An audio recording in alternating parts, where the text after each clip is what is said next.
I'm here live with the new Pokemon trading card game champion.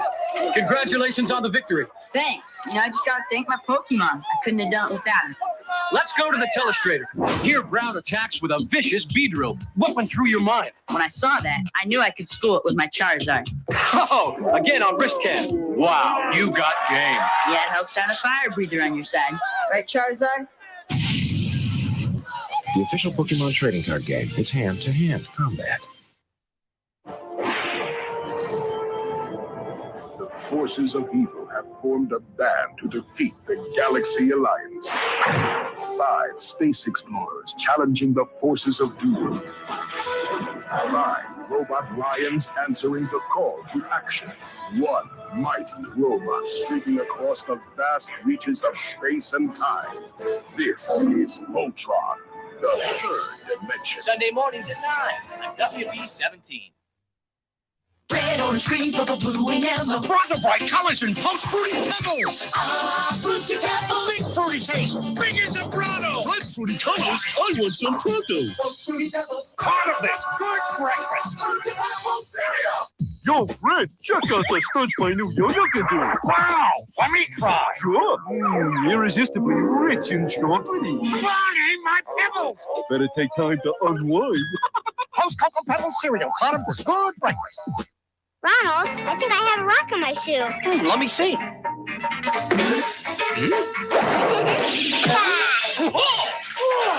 I am hungry. Yep, there was a rock. Now when you buy a McDonald's Happy Meal, you get one of 8 really cool gadgets based on Disney's new movie, Inspector Gadget. A leg that's really a flashlight, an arm that's really an extendable grabber. Put them all together and they create one colossal crime fighter. Wowzer. Did somebody say McDonald's? Just woke up to a nightmare in his own backyard. We landed right back there, right behind the hill. But no one will listen. No one will believe. I couldn't find my mom and dad! And soon, no one will be left. There's no place on Earth to hide. Invaders from Mars. Invaders from Mars starts tomorrow at a theater near you. Six Flags is the only one with this world of rides and fun. This is where bugs live. This is Ride the rides with mom and dad. The greatest time you ever had. Six Flags Great Adventures New Kids and Parents Park. It's just begun. Yeah! All brand new. So much here to ride and do. This is where bugs live. This is Six Flags. Now kids are always half price at Six Flags Great Adventure. On my MacBook Air is the best app I've used all year, Clean My Mac X. And even if they weren't today's video sponsor, I would still be sharing this app in this roundup. It truly is my favorite app of the year. It's helped keep all my Macs squeaky clean by auto-cleaning the unused system junk and app files on my system and keeping all my files organized without wasting any of my time. Using the Smart Scan feature by clicking this button here, the app searches for ways to quickly improve Mac's performance, and then once the scan is complete, I'll click on Run to auto-perform the recommended tasks like deleting system junk, malware, and flushing unused DNS cache. I also recommend it for deleting apps because when you remove an app by dragging and dropping it into the trash can, it doesn't erase all related files to the app. It actually leaves certain. Need a break? Yeah! Well, come on! The Monopoly game is bigger, better, and back at McDonald's. Just order any of these McDonald's food favorites to get your game beats. Win instantly, or collect and win. Cruises, Dodge Vipers, cash, $1 million. Wow! Sega Saturn with the Daytona USA game. With over 100 million new prizes, this is your best holiday break ever. I won! You win! It's a small world after all on TGIF. First, when the big guy gets little, And I can't eat just one. it's a hairy situation on Family Matters. Then, Sean and Corey go to a surprise party. Where is everybody? This is everybody. Surprise! It's Boy Meets Girl on Boy Meets World. Then, JT loses the baby That's not Lily. Of course it's Lily. on Step by Step. Oh, yeah? Then what's that? And when the girls move out, it's every man for himself. Looks like you burned dinner. No, it's not burnt. That's called Cajun grilled cheese. On Coop Friday on TGIF. I'll see you later. Bye.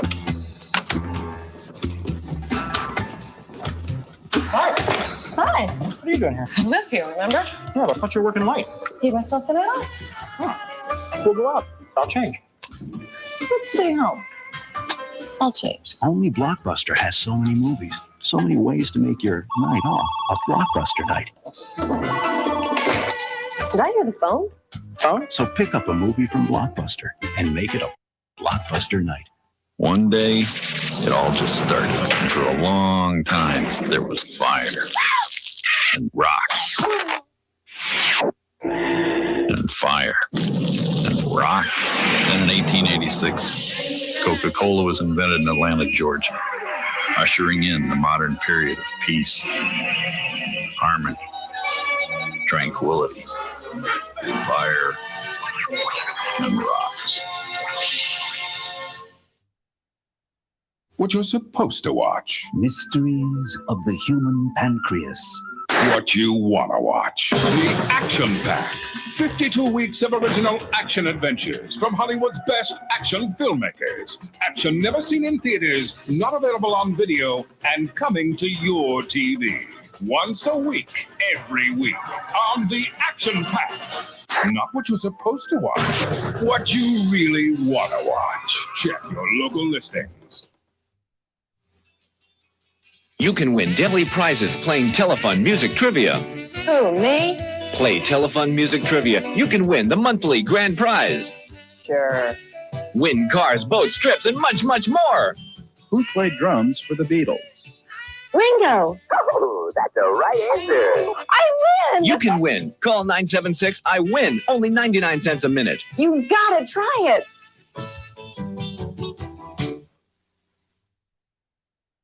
Get going, Delaware Valley, to the Philadelphia International Auto Show, returning to the Philadelphia Civic Center January 8th through 16th. See all the new 1994 models from over 35 manufacturers featuring concept vehicles, plus the Lamborghini Diablo VT. Don't miss the Borean Transformer Jet Car, Desert Storm Military Police Countach, and the Maxwell House NASCAR Simulator. Plus meet Pamela Anderson, CJ from Baywatch, and Gabriel Carteras, Andrea from Beverly Hills 90210. It's the Philadelphia International Auto Show, back at the Philadelphia Civic Center January 8th through 16th. Catch it before it's gone.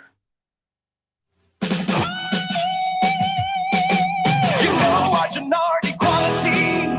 Get to know how low our prices really are. Knowing Gennardi's is knowing our high quality and low prices, like $1.89 for a 16-ounce bag of M&M candies. Buy a 1-pound package of Hatfield Franks and get one free. And buy 1 4-ounce tube of Aquafresh toothpaste and get one free. Get to know how low our prices really are. You read about New York's most sensational murder case, but no one dared show the shocking evidence that might mean the killer got off easy, until one show on television proved nothing too hot to handle. A current affair, stories no one dared to touch, until now.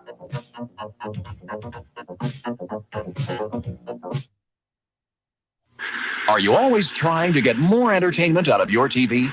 Now you can with Cook Cablevision. Here's a fantastic offer that'll save you up to $40 with an added bonus. Call now and get hooked up to a new world of sports, specials, music, and more. Get free installation, 2 free months of Showtime for a box office blowout. And your bonus, a free limited edition collector's watch. Call Cook Cablevision now at 575-1697 for great TV entertainment. That's 575.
Welcome, everyone.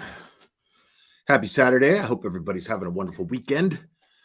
Oh my goodness. Yeah, we're just going to get silly tonight. You know how we do. Oh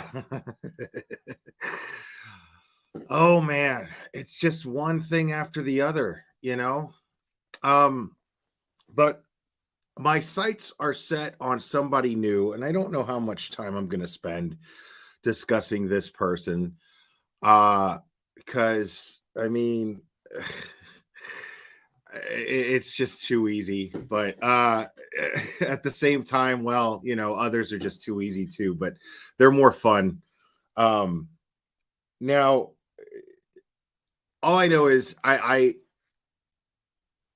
got in this true crime thing, and a lot of people a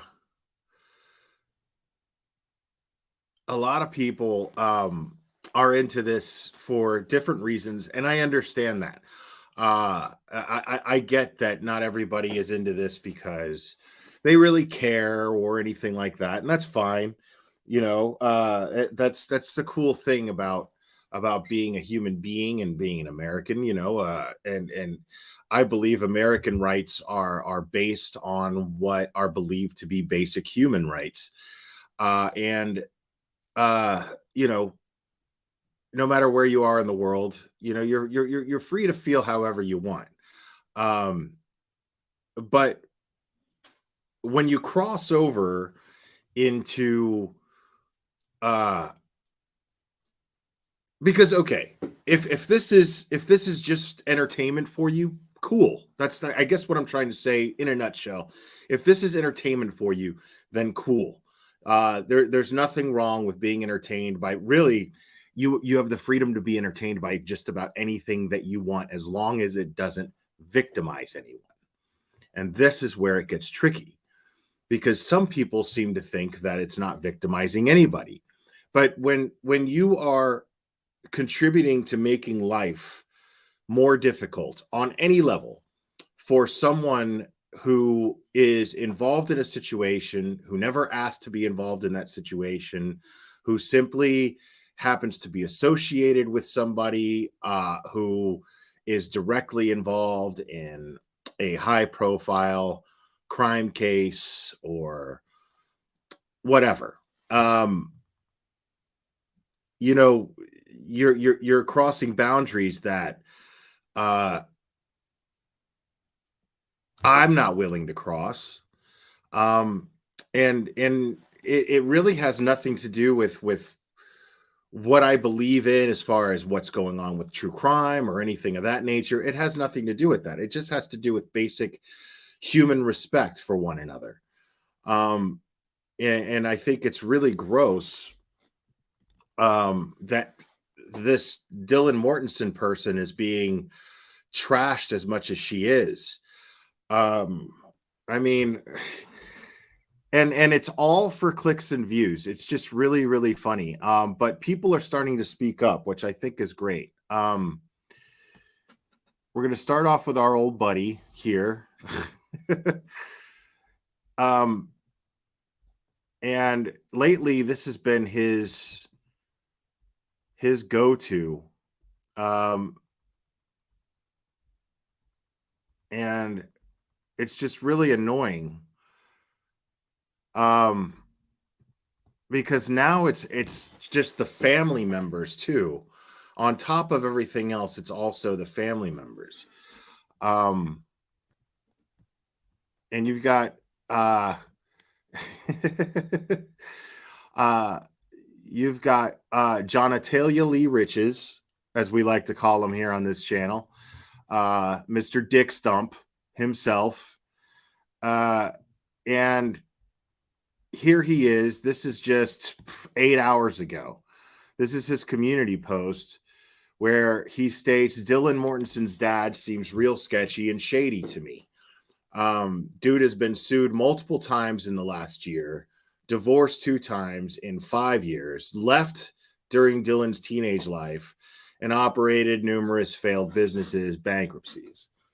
And Patricia Sell, thank you so much. Thank you. Member for 3 months. I appreciate that. And well, yeah, man, only a fucking, I mean, this is dick stump behavior. You know what I mean? This is all this is. This is pure dick stump behavior. You've got a guy who is focusing on, it's not even, I mean, it's not even one of the murder victims. It's somebody who is possibly a key witness in a very possible upcoming trial that may take place. And these people who claim to want justice seem to be perfectly okay with interfering with that. And, you know,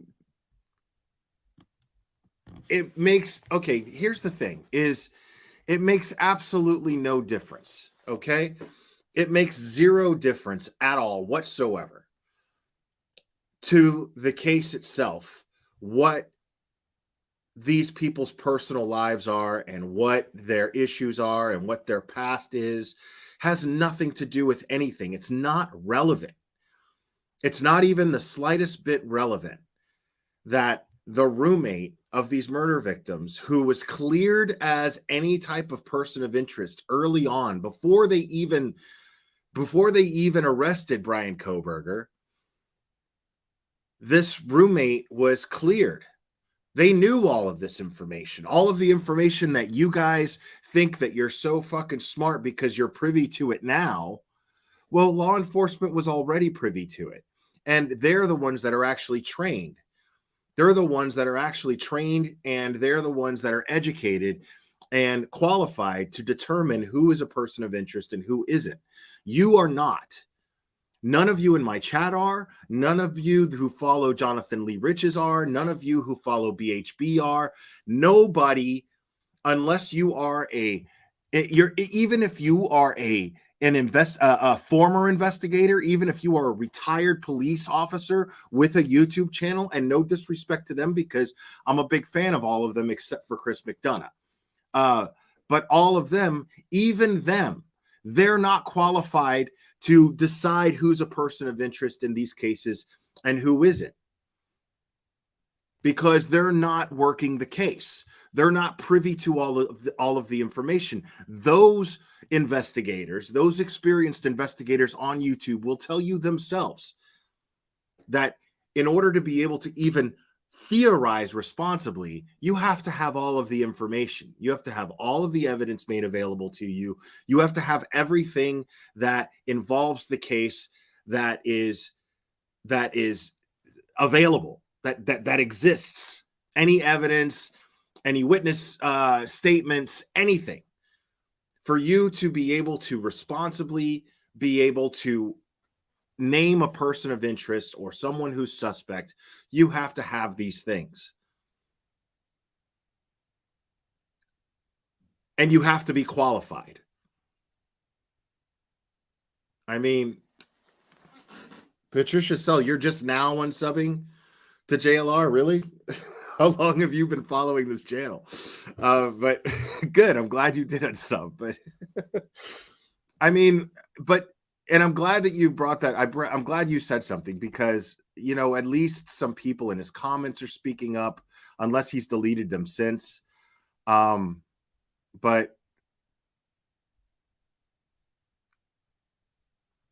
yep, he deletes them. Because, I mean, I saw some comments here where people were just like, dude, this is low even for you. You know, like, what does this have to do with the case? Well, Clayton here just said so. What does this have to do with anything? Put the effort into stuff that matters, or you're going to lose subscribers. Okay. Someone said, named Dina, said, sad to see them digging like this. I'm gonna like that comment. Serial Boomer is actually a supporter of JLR and sees that this is bullshit. He sees that this is fucked up. Serial Boomer says, see, He has better skills than this. People all have skeletons in their closet, and you would turn on someone to hang their dirty laundry for them. And why don't you focus on the real criminals instead of peeps' families? Don't you know you don't mess with folks' families? So childish, so disrespectful, not to mention what else. He did a great video just a few days ago. So this is, I mean, right here, this is proof, okay? Because I find this really interesting. I find it really interesting that even people who believe in JLR, they're like, he's going around. This is a guy who has talent. See, I don't agree with that. I don't believe that. I see right through him and his bullshit. But there are people who swallow this bullshit of him traveling to all these different places and using it as background to just spit out his bullshit, ridiculous, harebrained theories. But these people fall for it because they're like, man, he's out there and he's really doing something.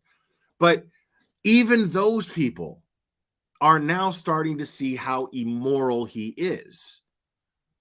Because I understand that whole narrative of, you know what? He used to be a criminal, okay? He used to do these horrible things. This is a guy who paid his debt to society, so on, so forth. Don't judge him for his past. Don't judge him for all of the lawsuits that he filed and all the crazy behavior that he did before. Okay, great. And I'm all for that. But he keeps doing shit like this.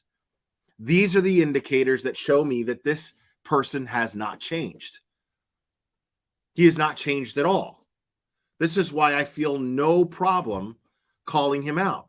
And on top of that, just look at the people that he associates himself with. He associates himself with BHB. He associates himself with MGL. He associates himself with Chronicles of Oblivion. And let's see, Patricia Sell, thank you. Glare, I unsubbed JLR a long time ago. Okay. Just making sure. Because I'm like, wow, are you sleeping every time we're live and talking about JLR? But this isn't new either. But people are seeing, they're just like, whoa. Because, I mean, you take something that far and you start pointing out somebody who, A, is a victim herself, maybe not of murder or you know, or being literally attacked, but she was a victim because she was there and she's a bystander. And now she's a victim of social media. She's a victim of judgment. She's a victim of being she's a victim of being falsely accused of insane things. When everybody who's actually a trained professional, everybody who's actually in charge of this case are saying she has nothing to do with anything, leave this girl alone. But they just keep going and going. And now this guy's attacking her dad. And then you got this fucking moron. Scott Turner then says, the dad's financial and personal issues are relevant to the case if you see Dylan as a person of interest and not a victim. You don't get to say who's a person of victim, Scott Turner. And I even commented and I said, Scott Turner, you're a douche, and everyone like you on this platform are too. It was as simple as I could put it, you know, typing. You know, and then you got these people like him that are just encouraging this behavior. And this is the stuff he chooses to listen to. And we all do it naturally. You think I listen to the criticism in my comments and go, oh, fuck, oh my God, what am I going to do? No, I ignore the fuck out of it. You know what I mean? I ignore the fuck out of it. Now, if I was doing something fucked up, and everybody in my chat started going, dude, Will, what are you doing? What happened? Why all of a sudden are you doxing people or going this way and blah, blah, blah? You know what I mean? Like, that's a different story, but he's always been somebody who doxes people. He prides himself on his doxing skills. And people somehow think that this is morally okay.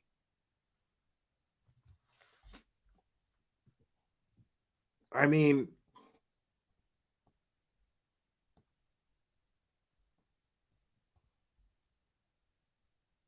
and then somebody said, Katie responds to Scott Turner, says, except that law enforcement sees her as a victim, not a perpetrator. Anything YouTube creators put out there as theories is fantasy. Shouldn't we be honoring the victims and leave the past in the past? Not one of the victims is responsible for their parents' actions. Now, keep in mind, the person who they're trying to reason with here, the poster of this nonsense, is Jonathan Lee Riches. Okay? Jonathan Lee Riches, whose entire bit of credibility lies on the idea of don't judge people by their past. Because if his people judged people by their past, you see the conundrum here? Because if anybody who follows JLR has any common sense, they know what his past is like. So, in what universe is it not hypocritical to not judge JLR for his past, but judge Dylan's dad for his past? Why is no one seeing that hypocrisy? Some people are. Some people in his chat are seeing it, but he's not going to stop. Right now, this guy is so drunk on having 60,000 subscribers total on all of his different fucking channels that he has going on. Lame.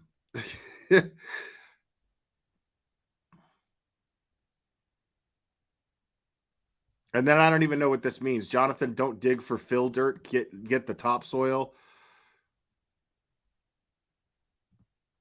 And Jason Juarez says, at this rate, Jonathan Lee is going to be the next Brian Koberger the way he's watching this girl.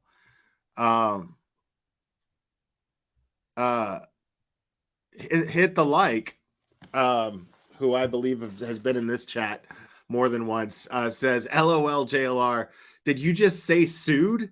Yikes. Are you allowed to even say that word? I'm hoping one of these people that sued wasn't you. By the way, by the looks of her father, you might not want to start crap with him. Just saying. And this is the thing, and I realized something. I was watching this really interesting movie just a little while ago, and it got me thinking. And I just went on a tangent of thought when I was watching this, and just started thinking, and it was the same fucking scene I've seen in every movie. You know, like as a kid in high school, he doesn't really fit in, and he's kind of just chilling off to the side in the lunchroom. Has got his one good buddy that he always sits with. You know, they're kind of known as the outcasts or whatever. And he's kind of weird and different. So, you know, of course, there's this douchebag who's showing off in front of his friends that are standing behind him and comes up next to him in the lunch table and is like, what's up, freak? Yeah? What do you think you're doing sitting on my side of the lunch table? Blah, blah, blah. I mean, you've seen this scene 1,000 times. I promise you. So, but it got me thinking about bullies, right? It got me thinking about bullies. Because the reason why I got to thinking about bullies was because the kid was being diagnosed with sociopathy by his therapist. And he has fantasies about killing people. It's a very interesting, good movie called I'm Not a Serial Killer, I think it's called. Like an indie flick. It's all right. I mean, it wasn't great, but I liked it. And this kid ends up telling the guy, you know, hey, because then the guy picks on him again at like the Halloween dance, right? And the guy comes up, he's like, what are you, dressed like your mom, the mortician? Because his mom's the mortician in town, right? And he's like, what are you, freak? And he picks on him because his mom's the mortician. I forgot to add that. You're a freak because your mom deals with dead bodies, blah, blah, blah. Fucking idiot. And then the kid ends up saying, hey, I really like your costume. It's very inventive. And he's standing there in a suit with a bullet hole in his head. Who knows? Maybe he's supposed to be JFK. I don't know. But he's like, it's very inventive, and I like your costume. It's very nice, blah, blah, blah. And the guy's like confused, and he's kind of disarmed, because he's getting compliments, and the kid is smiling as he's telling him. And then he lets him know, he's like, I have a system. I have rules that I set for myself in order to make sure that I never hurt anybody, seeing as I don't technically care what happens to them. I don't care if they live or die. I have no feelings about them. And then he started going into how he saw him as a cardboard box, and cardboard boxes are boring, but if you cut them open and find out what's inside them, that sort of thing. So the guy obviously freaks out. And then I got to this thought when I'm thinking about this, and I couldn't get over how disarmed the bully was. And I realized that everything, and you always know it, I guess I never really put a lot of thought into it, but I've never met a bully that wasn't a complete and total insecure fucking pussy. Never in my life. The bully's MO is always the same. The bully's MO is to always, and this goes for people of domestic violence. These goes for the survivors of domestic violence as well. This always happens. The bully will antagonize and push, and their entire purpose, always, it's not because they get off on hurting someone and it just makes them feel powerful. There's a why to all of those things that you wonder, but it all comes down to this one thing. It all leads down this one road to this one place, and that is that a bully wants to elicit a response to get attention. That's it. They want to elicit a response to get attention. Hear me out. So they're begging for that attention from you. Then when they receive that negative attention from you, then it makes it easy for them to get positive attention from others. Then that's when the bully will always play victim. And you see this. You see this in the behavior of BHB. You see this in the behavior of Jonathan Lee Riches. You see this in the behavior of MGL. These people, what they do is they will do everything they can to elicit a response to where the person will retaliate, and they will be put in a position to look like victims to others so that they can get that kind of attention. No matter what. All the other stuff is true. All I'm saying is that's the end goal. That's the end goal. To feel victimized.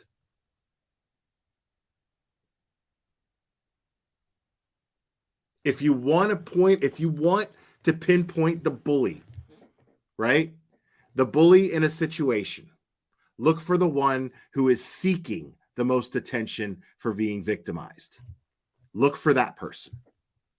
99 out of 100 times, that will be your bully. Doesn't matter if they're sitting there with a fucking black eye and a bloody lip. The one who is verbally doing everything that they can to seek the attention as the victim and suck all of that victim attention towards themselves. The ones that are trying to do that. That's your bully. Maybe not the physical aggressor in that situation, but I guarantee you that their bullying led to that. Now, a guy like Jonathan Lee Riches and a person like BHB, what they always end up doing is antagonizing, pushing. And then when the day comes that somebody puts them in the back of a police car or somebody ends up suing them, then they're victims. Oh my God, how dare you? Look at Canceled Karen. Canceled Karen's whole defense is not to get a lawyer because she's being sued for $10 million. Her defense is to write a letter to the judge basically saying, I want a dismissal because I can't afford a lawyer. And you guys haven't appointed me one. It's a civil case. You don't get appointed a lawyer. And she's literally blaming the court for victimizing her. Not acknowledging that she pushed this person, Miss Ray Andriacchio, pushed this person until they were like, why do I have to sit here and take this? Why do I have to sit here and get harassing emails and DMs and messages from people calling me a liar and calling me names based on lies that this person with her 70,000 subscribers on YouTube are saying about me? Why? And now, if you look at Kay, she's the victim in the whole thing. Poor her, because she's being sued. I don't have $10 million. How can they sue me? I don't have it. I'm the victim. No. Like, you antagonized and pushed and bullied this person. And this is the funny thing, is now, ultimately, this is what she wanted. She wanted at least just two people. As long as there's two people going, oh, poor Kay, this isn't fair to you. What can I do? Why do you think she started a new channel? It's so she can get that, and put them on some sort of pedestal where we support you. We got you. We support you. We got you. Anybody looking for that kind of attention always rubs me the wrong way. I'm not even trying to lie. The people that, and I'm not saying these are malicious people. I'm saying I'm just standoffish when I see it. If I see somebody in my chat who's like, oh my God, you know, this and this and this happened to me and I was abused for this many years and blah, blah, blah. And all it has to do with is the fact that I'm talking about domestic violence. But that person all of a sudden wants to share their life story in my chat. You know what I mean? I to me, it rubs me the wrong way. It's not necessarily a red flag at them. It's just, you know, because I can't relate to it. You know, I mean, we've all been victimized to some degree. That's the whole thing. Is there? You have the people who understand the fact that every single person on this planet has been victimized to some degree in their own way and is dealing with some kind of trauma to some level or another. Every one of you are dealing with some kind of trauma. There's a difference between two types of people. You have the type of person who understands this and thinks, you know what? People got their own problems, man. They don't need to hear mine, you know? I wish them the best, and if there's anything I can do to help them, I will, but I got my own problems too, and, you know, I don't need to lay that shit on everybody else because they got their own shit going on.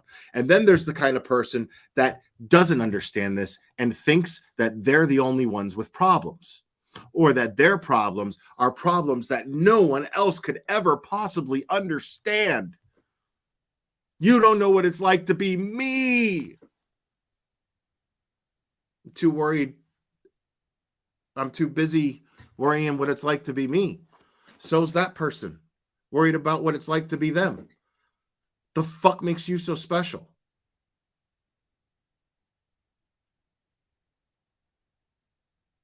I mean, So when you see those people just sitting up on their YouTube channels, you know, it blows my mind. It blows my mind. And they use this to somehow justify doing this shit to people. You know? To just sit there and justify posting this kind of shit about innocent people. People who have made mistakes. People who have made mistakes that this guy doesn't have any fucking right judging him on based on the mistakes that we know he's made. Jonathan Lee Riches does not get to judge anybody on anything. Period.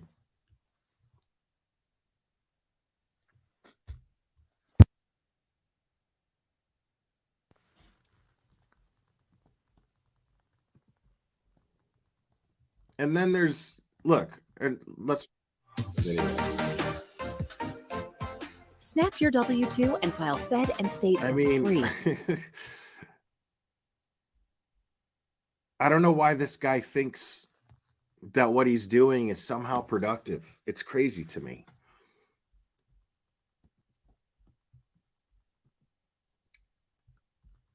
Look at this fucking guy, bro. Let's talk about Jonathan Lee Riches investigates. Let's talk about the Moscow, Idaho case. Dylan Mortensen. Dylan Mortensen is back. Dylan Mortensen has nothing to fucking do with anything. Nothing. In the news. And I don't know, like I heard I guess a friend of hers or something spoke up. I don't know for sure. I can't verify this because I haven't really been following the case too close. I've been following a little bit of it, the gag order and whatnot. But I mean, I guess there's really nothing to fucking, the case is, it's that's all there really is. You know, there's nothing else. Everything else to me is just, you know, rumors, gossip, bullshit, shit that I'm just not interested in the case. And from what I heard, she had a friend and who said something to the effect that, hold on, sorry. Cadillac, welcome. Okay, it did show up. Thank you so much. So what I heard was that this friend said that Dylan was not frozen with fear or anything like that. She simply thought that it was one of Ethan's friends. Perfectly understandable. It's a fucking college. It's a party house. I said this 100 times. I mean, I also said that if she was frozen with fear, it was understandable. But what made the most sense to me was the fact that I mean, there's people coming in and out of that house all the time. Somebody walking by with a neck gaiter on covering their mouth in the middle of winter is not a weird thing to see. Especially if it's not uncommon to see strange people coming in and out of your house at all hours of the night because you have so many roommates and you're in college. And then everybody's just giving this poor girl shit because she didn't wait till the next day to call 911. You know, it's just asinine to me. And not necessarily for good reason. Look at this guy. News dude. Nation had a report. Look at this fucking guy, dude. Like, how are you not going to find this dude creepy as fuck wandering around your dorm or apartment building? Especially after what just fucking happened. Every college is probably sitting there like, fuck, lock your doors. Doesn't matter where. Everybody's talking about this all over the country. Report last night about Dylan Mortensen and about her actions on the early morning hours of November 13th inside the Moscow home. I want to play a clip. Ashley Banfield reported this about Dylan Mortensen. And then there's all this shit about Ashley Banfield right now. Listen, let me tell you about Ashley Banfield, okay? Ashley Banfield, I'm fully aware of since the Watts case. People, News Nation, Brian Enton, right? Like, you got to understand, News Nation is a tabloid news station. Whether you like it or not, it is. I mean, do they report legitimate news? Sure they do. But they also talk about things that they don't. Yeah, you know what she is? She's fucking Courtney Cox in the movie Scream. That's what Ashley Banfield is. If you want the correct analogy of the Scream movie, if you want the correct analogy of what Ashley Banfield's role is in this case, she's Courtney Cox in Scream. She's just looking for the scoop. She's talking about this case obsessively when nobody else is really talking about it. There's here and there a slight update that NBC will cover and, whatever.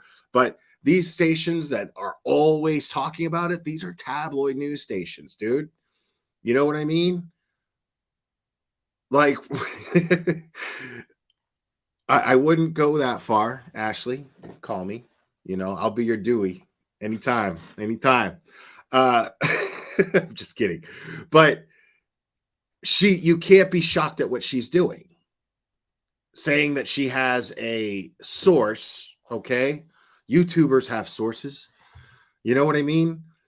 And that source isn't always going to be correct, but she's not held to the same standard as fucking Connie Chung. You know what I mean? Walter Cronkite. She's not held up to those standards. And I'm using these old journalists' names on purpose, by the way. It's not just because I'm a boomer, okay? It's because there was a standard for media at one time, and that standard does not exist anymore. So even in mainstream media, like, that's not even a better example or a step up because it's too opinionated. But that's a whole nother issue and a whole nother subject. But I mean, these are, you can't expect her to be of that caliber. You know what I mean? If she's going to have a source that's not going to be 100% reliable, that she could still say, well, that's what my source said. I don't know. You know what I mean? And who gives a shit? Who gives a shit about this dude getting fired? Why is everybody like, oh my God, Ashley Banfield spreading misinformation? We don't know if he got fired. Who cares? Who cares? It doesn't matter. And they made a statement anyway. Like the university made a statement. WSU made a statement. And they were basically like, there were all these different disciplinary actions that took place. And they fired him, yes, after the fact, after he was already arrested. People are like, well, that's suspicious. Why did they fire him after he got arrested? Well, I mean, because he's not convicted yet. He's not showing up to work because he's in jail. So, he's already unreliable. That's grounds to fire him, by the way. Sorry, I'm just being silly. But also the fact that, he hasn't been convicted yet. It's a bad look. So they have to officially, if he was on a payroll, they have to officially give good reason why he was fired. They said that there are all these different disciplinary actions that they took. And then now he's fired. They're not saying, obviously, they probably can't fire him and say, you're fired because you're accused of murdering 4 people, because he hasn't been convicted yet. So they have to say, this is why you were fired. And it's just all, it's what do you call it? Formalities. That's all that is. I don't see why everybody's putting so much thought into it. It's perfectly normal for somebody working on their PhD to have a teacher's assistant position. It's part of their program. It's how it works. It's what they do. It's perfectly normal for that to happen. It's very common. So, yeah, of course he got fired. Of course he got fired. That I feel goes contrary to what the affidavit of probable cause says. So I want to share this information here right now. Check it out. And let me tell you, it certainly does give a little bit more perspective as to why she didn't call 911 right away, perhaps.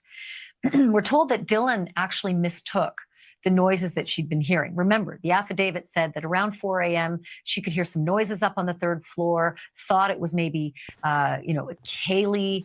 See, and this is what I'm talking about. I want to be clear.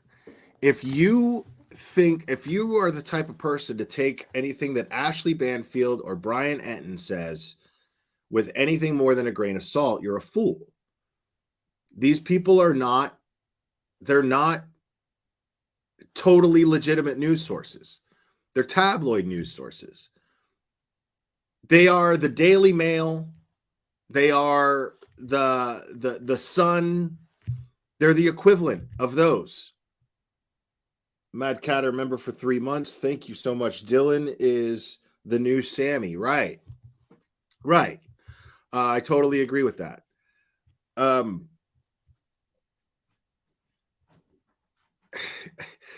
I just, it's so silly to me. It's so silly to me. Like that people take Ashley Banfield and Brian Enton like they're like what they say is gospel. It's crazy. And not for the reason that BHB doesn't like Ashley Banfield. BHB in her mind, what she's fantasizing about, it doesn't take, Freud to figure this out, that she is picturing herself in Ashley Banfield's position and doesn't feel that Ashley Banfield should be reporting alongside and anchoring for Brian Enton, since her and Brian Enton are so tight in her mind. Yeah, BHB's insane. I totally believe that that's what she thinks. Playing with the dog, Murphy, didn't think a lot more than that. But ultimately, a few moments later, she heard a lot of noises. She opened her door and effectively kind of yelled out to her roommates, calm down, like cut it out, keep it down. You guys are being loud. I'm trying to sleep. It's late. Thinking that there were roommates horsing around. Which is perfectly understandable. That she was hearing. Which perfectly makes sense. Being boisterous and still in party mode. It was late Saturday night, early Sunday. Dude, that goes into what I was saying before at the beginning of all this, when the affidavit was released and everybody started jumping down this girl's throat about not calling 911 immediately. Dude, the last thing that you're thinking is in a house like that, a party house, the last thing that you're thinking is that there's somebody who just murdered 4 of your roommates or 3 of your roommates and one of their boyfriends. Like, there's no way. That's not coming to your mind. It's not even the last thing that comes into your mind. It's not happening.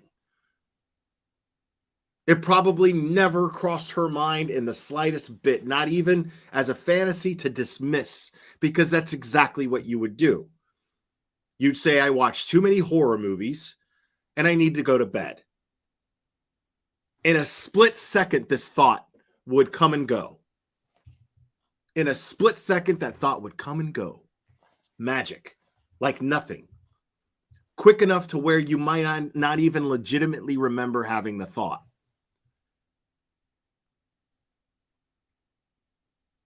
So why is it so crazy that she didn't call 911? Why is everybody so fucking crazy? I mean, Lady Jax, thank you so much. Hello from UK. Have you seen this clown's latest video from Times Square? Torture. I have not. Maybe we'll check it out.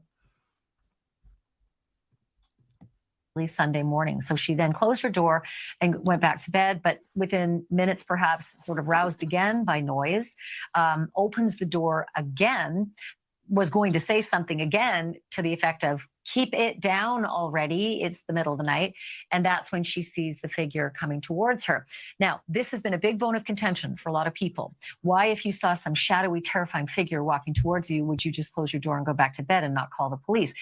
And the characterization to the source who spoke directly with her after the murders is that she didn't think that figure was anything other than just part of the horsing around. Maybe one of the partiers, maybe somebody who was a friend of one of the other roommates that was making all the noise. But it, startled her nonetheless to see a man in the middle of the night, dark, walking towards her. So, News Nation is reporting through anonymous sources. I don't like the anonymous sources that have been that's been being used by media lately since this gag order has been in place. A lot of this breaking news information always seems to come from anonymous sources. Of course, because there's a gag order. Simply because there's a gag order. Yeah. It's how it works, dude.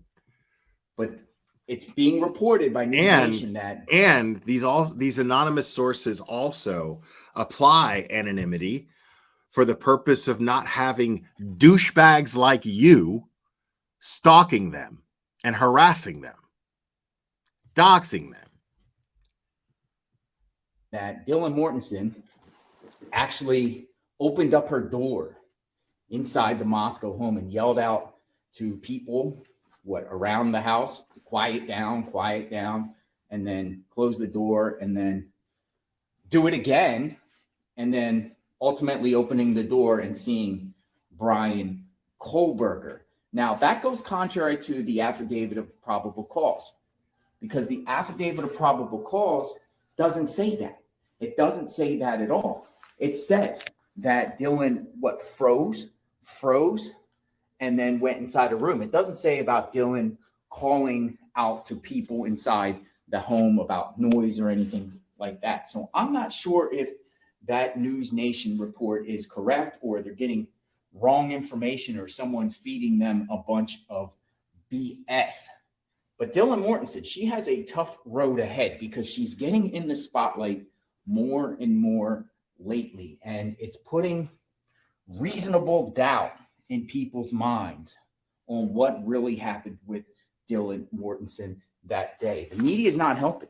The media is not helping because when you see, I find this really funny because what he's talking about here is he's trying to shoot down News Nation and shoot down the credibility of their sources because what they're saying is contradictory to the narrative that he's been spinning, that Dylan Mortensen is, if not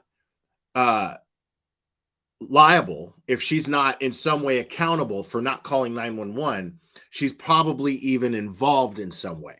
He's been implying this ever since the affidavit was released, the probable cause affidavit. So this kind of source basically debunks any of that, makes everything make sense.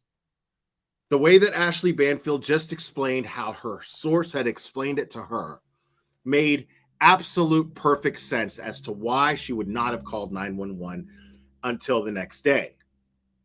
Makes perfect sense how that took place. I can absolutely see that happening, and I can see that happening more likely than any other scenario.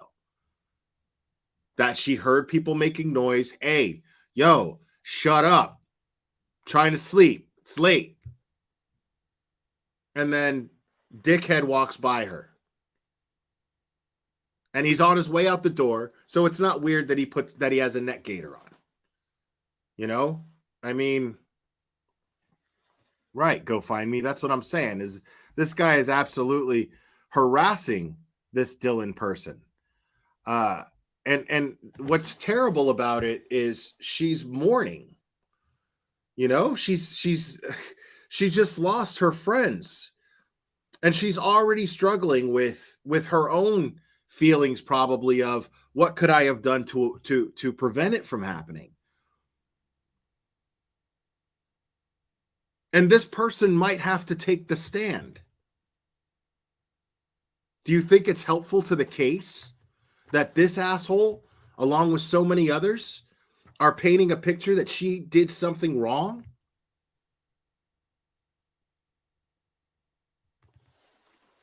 So this is why he's sitting here trying to say that, oh, well, I don't like these sources and blah, blah, blah, because it's counterproductive. It's counter to his, yes, Fit and Curvy Survivors Guild. As far as Dylan goes, sure. I totally agree with that. It's naive to think that that's not what she's going through right now. But this is this is completely and totally counterproductive to getting justice for these victims. Because this woman, this young lady, is going to have to testify at some point, probably. And how is abusing her online and making crazy shit up and trying to debunk things that make perfect sense that would be in her defense as to what happened that night? What good does that do to getting these victims justice?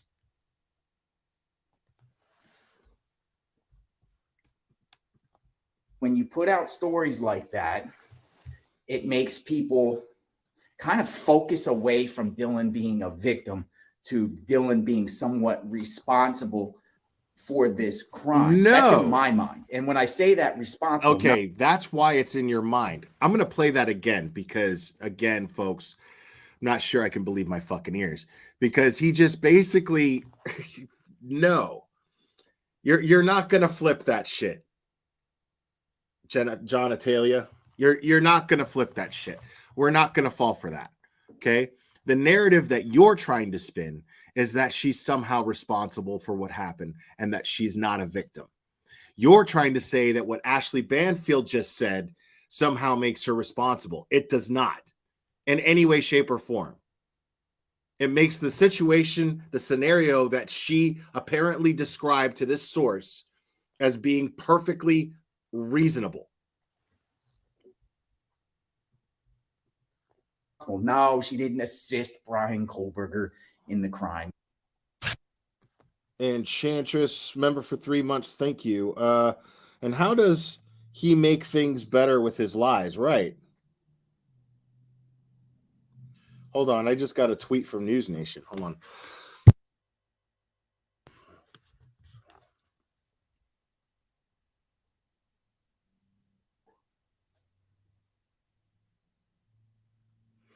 Oh, okay. So, yeah, they just tweeted that according to a source, Kaylee Gonzalez had a Bluetooth speaker in her room. And that Ashley Banfield breaks down how that could possibly identify who was in the home. Maybe we'll go over that. Shazam. Oh, shut up. I just threw a truck at a dragon. Oh, my God.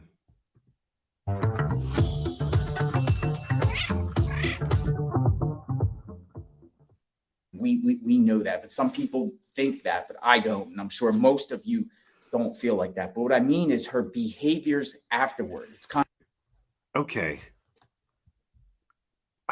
Stop. Why are you trashing this person every chance you get? If you're saying, I don't understand. So, I mean, the one thing that could actually have some sort of justification for you harassing this girl and her father would be that you believe that she had something to do with the crime.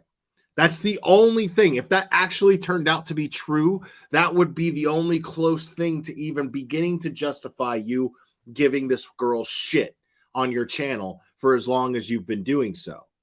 And now you're sitting here trying to say that you don't think that that's what happened. So what's your rationale for harassing her so much and talking about her and dragging her on your channel, JLR? I don't understand. That makes no sense. It's kind of like negligent behavior. I mean, you go and you see a figure come past your door. Like you're in a hallway and you're in the hallway. You know, this masked man comes into your home and goes right past you. You're in a frozen state, like, whoa. And then, you know, in your own home, and then you go inside your room and don't call authorities at all about it. And that's what's disturbing with a lot of people. We understand why that's disturbing to you. We understand why that's disturbing to you, and we understand why that's disturbing to some of the people that listen to you and follow you. It's because you have never experienced being social to that level, to having friends at a young age. See, this is the thing, is every 21-year-old, okay? If you were 21 and you lived on your own, okay? If you were 21 and you lived on your own at 21, and even if you had parents and lived with your parents, like, here's the thing. If you were 21 and lived on your own, you had people coming over to your house and partying. Every chance you possibly got. You had to like force yourself to make sure that you got studying done if you were in college. You had to like force yourself to do it. K-Dub, thank you for the super sticker. I appreciate that. But you're hanging out with people. Like, and it's going to go into all hours of the night. People are complaining about the noise in your apartment. There's no fucking reason why you're 21 years old. Okay? There's no fucking reason why you're 21 years old. You live with friends on your own and you're not having people call the cops on you for noise. Like, it's sad if that's not happening. That's what you should be doing at that age, in my personal opinion. Especially if you're in college and you're getting your shit done. You know what I mean? You're building yourselves toward a very successful, independent life. That's great. That's exactly what you should be doing, getting it all out of your system, and so that you settle down, get married, and do the whole 9 to 5 wife and kid, husband and kid thing. You know, Mad Catter, thank you. I put comments on other channels comment section. Hey, you can think it. Probably is when you put it out there. Probably is when you put it out there, in my opinion. Yeah. It's just crazy to me, man.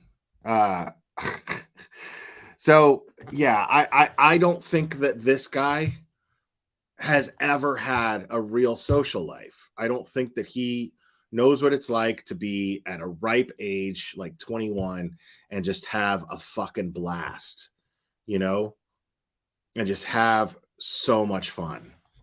Thank you, Mad Catter. Keep it to yourself. I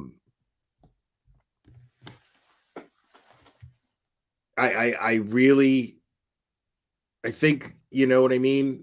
That's why he just can't understand the concept of somebody just walking by and you don't really know who they are, man. You know how many times I've came out in my room and walked past somebody to go take a leak when I was living with 2 other roommates when I was 21? Dude, I had a blast. It was the time of my life. I was 21. I had 2 roommates. We had a 2-bedroom apartment. My buddy Phil lost the hand at 21. The little minor 21 blackjack tournament we had for the bedrooms. I didn't get the master bedroom though, but I did get a bedroom.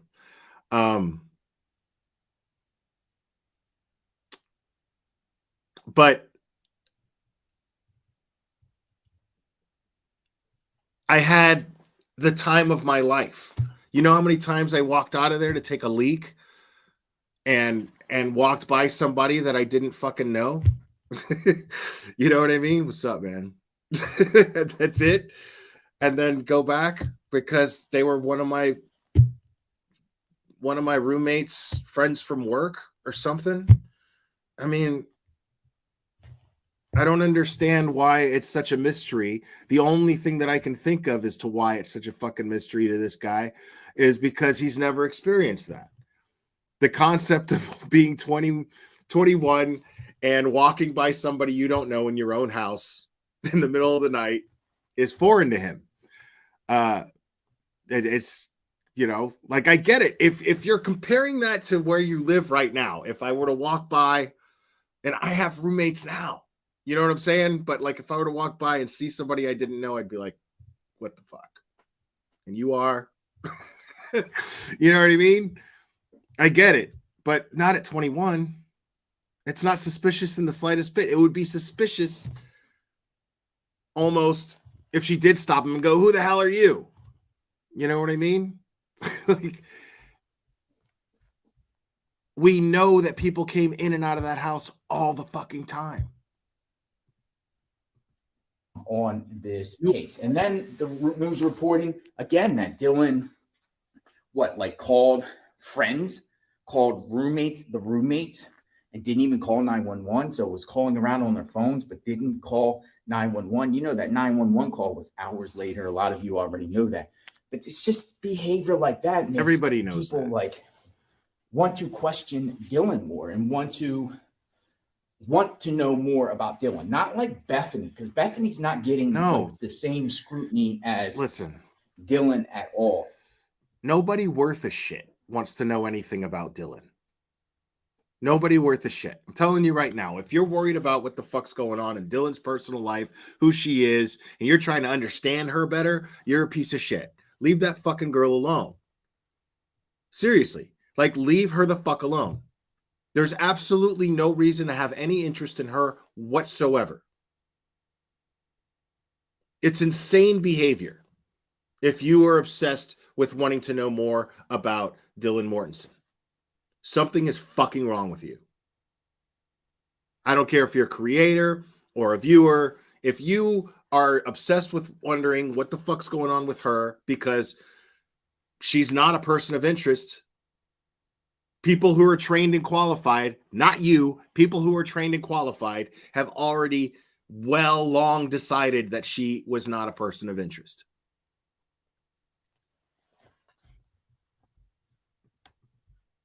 When it comes to this case, why? Why is it all about Dylan Mortensen? Because you keep making it about her. You see this shit? Bethany. Now, Bethany was Dude, downstairs. look at this. The affidavit doesn't say anything about Bethany. Look at this. Let's just look at this. Okay.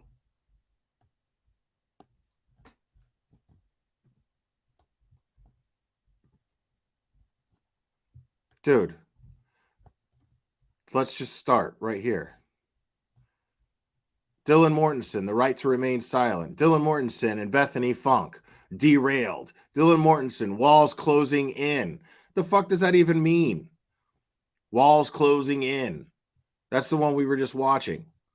Dylan Mortensen, bright lights. Idaho 4. From Times Square. This guy's sightseeing and acting like...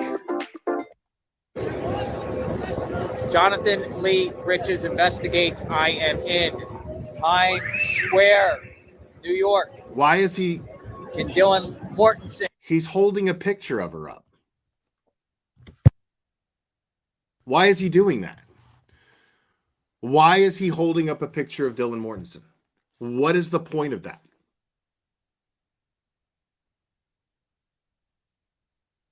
What is wrong with this douchebag? Mortensen handled the bright lights in the Moscow tragedy. Lots of people, lots of lights, flashing lights, spotlights, red lights, green lights, caution lights are on Dylan Mortensen. People. Wow.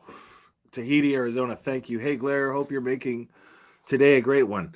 I'm doing my best. Thank you so much. You're definitely helping with that. All you guys.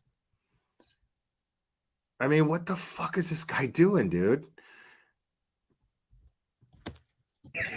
Light, lots of people, lots of lights, flashing lights, spotlights, red lights, green lights, caution lights. What? Are on Dylan Mortensen.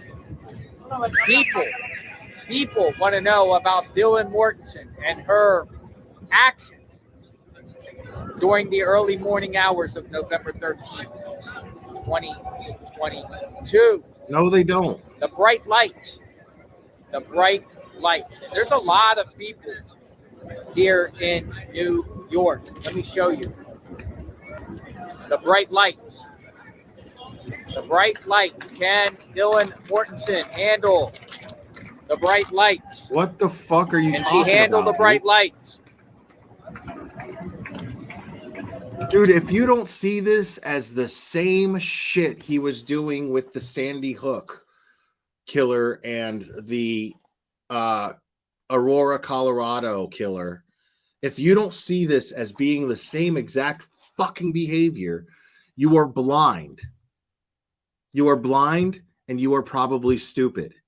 This is exactly what he used to do. He's just holding a picture of her, but he didn't put it on a stuffed animal this time, right? But he's definitely just rambling nonsense and saying this girl's name.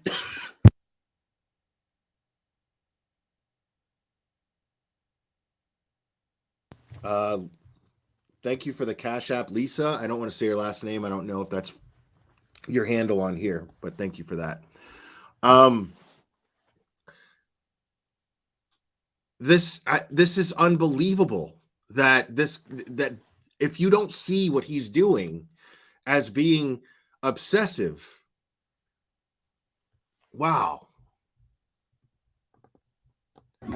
Like, what is he talking about when he's saying this stuff? The lights will be shined on Dylan Mortensen, her actions, what transpired. People are questioning. People want to know. He sounds like he's having a fucking lapse, dude. Like he's having a fucking lapse. Like he's having a breakdown. Seriously. Like he sounds like he missed meds. I mean, I don't know. I don't know what I'm just saying I've been around people who have missed their meds before and they talk like that. That's all I'm saying. I'm not a doctor. I don't know these things. All right. I can't diagnose these things. I'm just saying he sounds to me like somebody who has missed their meds.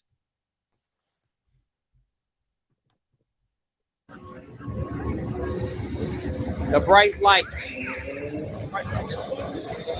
And I am out here covering the Moscow tragedy.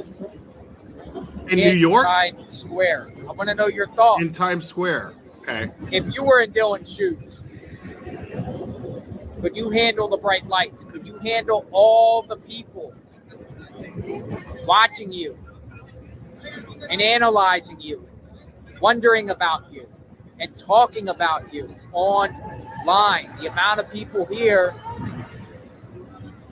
is not nearly the amount of people worldwide that want to know about Dylan Mortensen and her actions. Why she froze when she saw a masked man with bushy eyebrows, allegedly Brian Kohlberger, inside the Moscow home. Why she just went inside her home and inside her room, locked the door, and then authorities, 911, did get called for like 8 additional hours, almost midday the next day. People are going to wonder. Lots of people. New York is the city of bright lights. Dylan Mortensen's going to have the bright lights. New York City. City of bright light. Look at these lights. Look at the all light. over the place. Big buildings, lights. Lights on Dylan. Green light, red light, caution light. Flashlights, flashing lights. Spotlights, light bulbs, flashing on Dylan Mortensen. Jesus Christ, dude. What the fuck is wrong with this guy?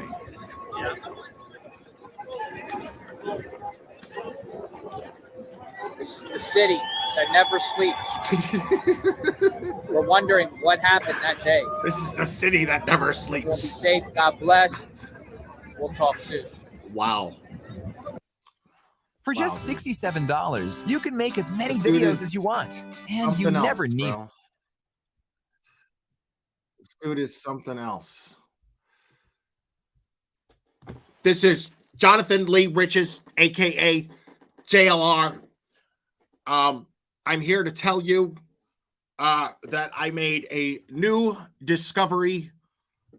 You've heard of cookie dough ice cream. You've heard of cookie dough flavored this and that. There has been so many cookie dough flavors.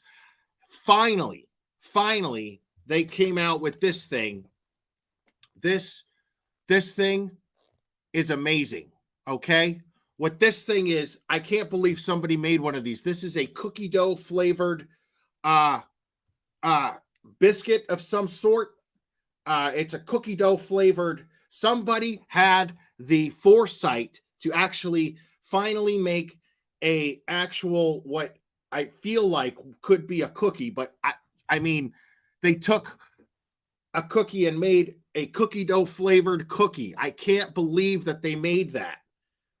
Finally, I've been sitting here wishing, because I've had cookie dough flavored ice cream. I've had cookie dough flavored creamer for my coffee. I have had cookie dough flavored everything. And why can't I get that in sort of like a biscuit kind of pastry kind of thing? And finally they have it. People, you saw it here first. Jonathan Lee Riches Investigates has brought you the cookie dough flavored pastry. Fucking idiot.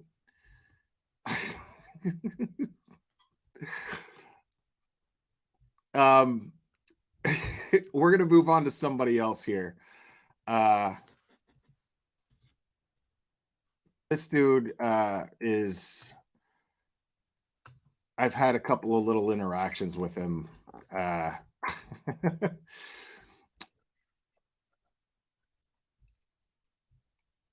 And you could just tell by his titles, right? You know, you just see this stuff. Like right here, just look at his titles. This is a dude, calls himself Harsh Reality. Okay. I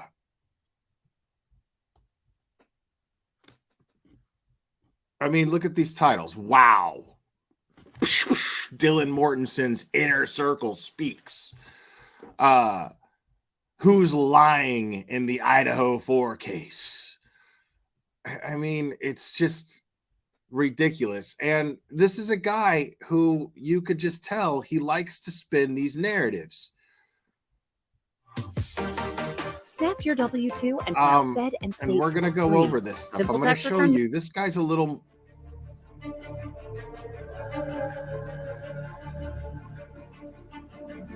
This guy's such a tragedy pimp. It's ridiculous. And he can't face it. How are you doing? I'm doing great. It's the weekend. It's Saturday. And we all love weekends, don't Actually, we? It's not. We don't have to go to work. Apart from those people who work at weekends and me, who's doing filming on a Saturday. That shot that in the backside, didn't it? Anyway, straight into the meat and potatoes. Right, so look, Dylan Mortensen. This guy's a perfect example right here. Okay, this guy is he's got the whole setup. He's got the real super HD camera and the mic, you know, and you know, he's got himself looking very professional. His lighting's fucking super cool and everything. But mostly he's got that British accent, you know, he's just got that British accent, man. And it just makes everything, no matter what, you know, like it puts enough sprinkles on a turd to just cover up the smell. You know what I mean? And that's exactly what this guy does. And I'm totally fucking on to him. I'm totally on to him. We don't seem to be able to let this girl go. Is it fair? Debatable. No. At the end of the day, it's not. In order to convict Brian Kohberger, we have to, well, we don't have to, but you're doing it sometimes we're anyway. the only ones that do. Isn't that the truth? But Wow. every stone should be unturned. You see this? Immediately, this is his tactic. Right away, it's let me justify what I'm about to do. This is his little tactic of what he's doing right here. He's basically setting up a justification for just spewing out bullshit about Dylan, an innocent bystander in this entire thing. Mel, what's up, dude? Yeah.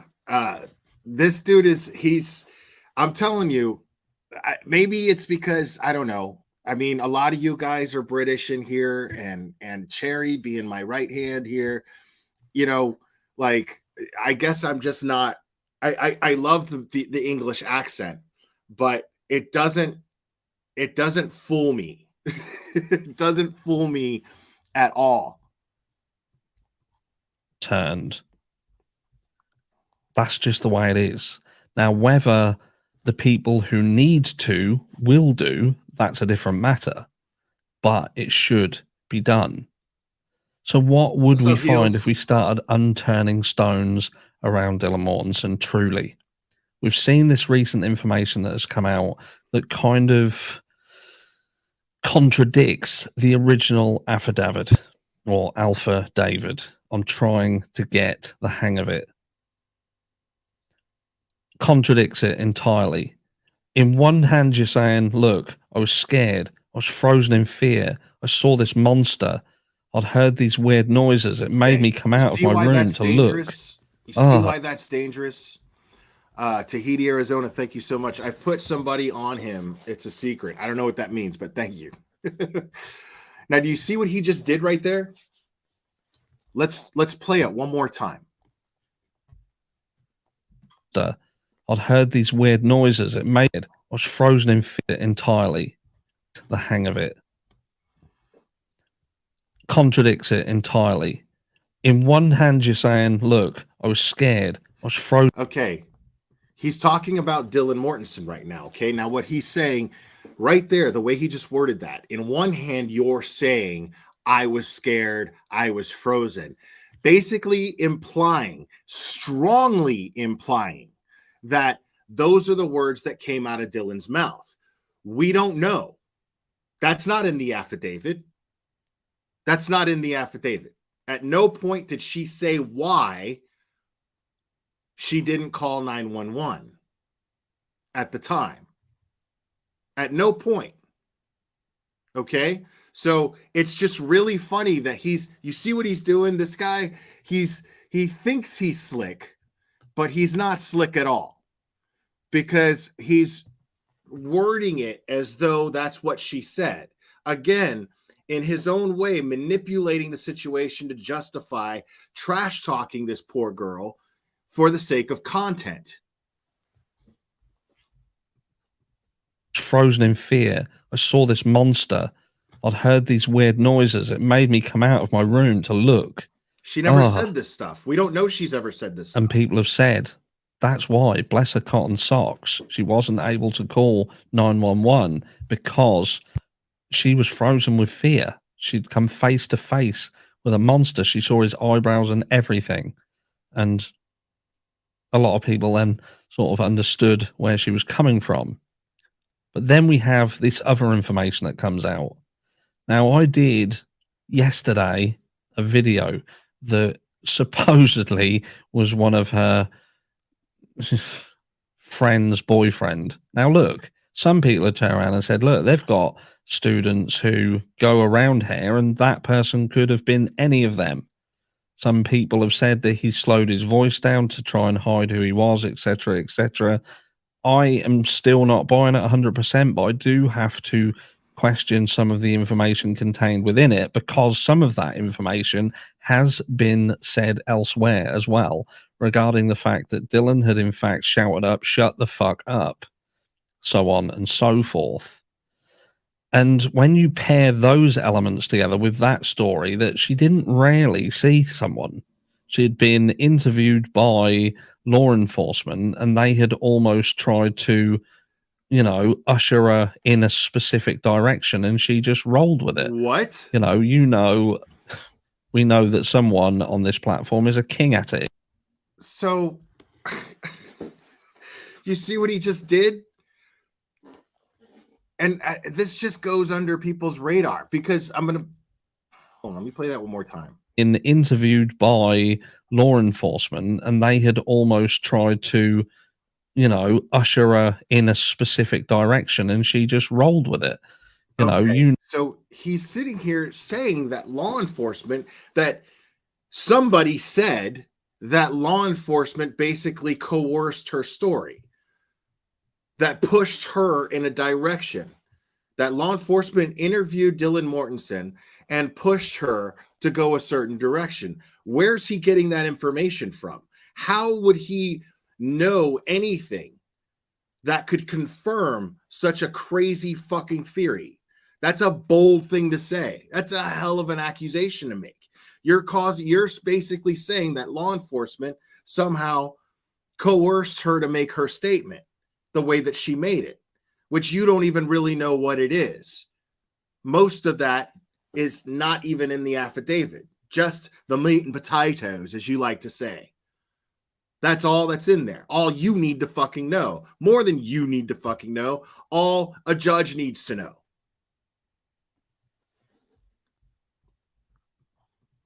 We know that someone on this platform is a king at it. If you go at someone for long enough, you can make them say or do whatever you want.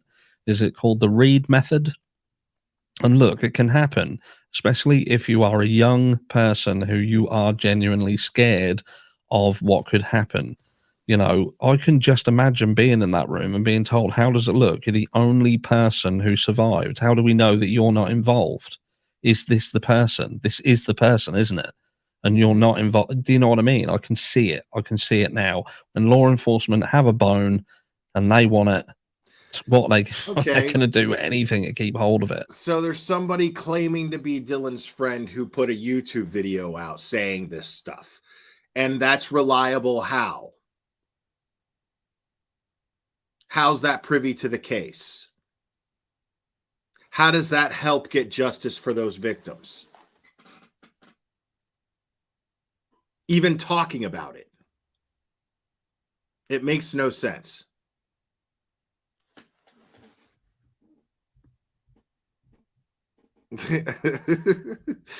I don't know, Mel. I think so. This guy's really, really funny. Watch. I'm only gonna play so much of this fucking idiot, and then we're gonna move on to BHB. But the original affidavit was indeed a legal binding document, and within that initial document, it clearly stated that she came face to face. What's up, We're going to Mystery come back to Maven? this point specifically. Yeah. Face to face with I'm this guy. glad that you're here, Mystery Maven. If I can get, who do I have in chat right now? Well, I'll figure it out because I'm going to move on to it. But I'm really glad that you're here, Mystery Maven, because I'm going to discuss something that that involves you, and it's really, really important. But that's going to move on to the next subject after this guy. This guy, she described what he was wearing. The fact his face was covered to a degree, but she could see bushy eyebrows. This mugshot. No, it's a good thing. This photograph. It's a good thing. Bushy eyebrows. Did he have bushy eyebrows? You sure? You saw his eyes? Do you know what I mean? And the height of him and everything. What height he was. It's dark. It's pitch black. Height. Build. He's wearing friggin' black.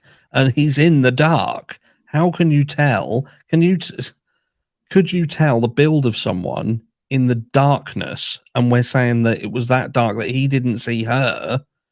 Do you know what I mean? Something don't sit right. And also this. So I'm thinking to myself, so who was first? What are we saying are the order of how things happened in this house? We know the time frame was only very, very narrow. So if he comes into the sliding door, into the kitchen, works his way round the living room, down past the bathroom, and then attacks Ethan and Xana downstairs, then he comes back out. He then goes upstairs and the two girls upstairs. So then how did she see his face leaving? Because he'd have been coming down the stairs? because Dylan's room is at the bottom of the stairs. So was he on the stairs when she saw him, or did he indeed do what he did Welcome, Lane upstairs, Dune. come down, go through, back past the bathroom, and then did she see him coming? So what's the point here? That she didn't see him? I mean, what are you trying to say here? So, I mean, what are you trying to say? Nobody's even said that it was him officially that she saw.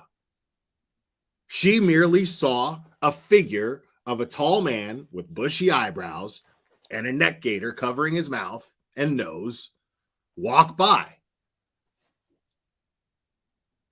Never said it was him. Never even said it was the person who actually killed anybody. She didn't see him kill anybody. So, I mean, what do you? I don't understand what the big. What are we digging at here, Scooby? Are we trying to determine whether or not she saw somebody or not? Who gives a fuck? Who cares? Difference does it make? And the thing is ironically, the only difference it does make, if you're going to argue with me that she could testify, well, then how does sitting here and talking about her constantly and spinning insane narratives about her constantly help her testimony when the time comes? Helps her credibility as a witness when the time comes? How? Explain that to me.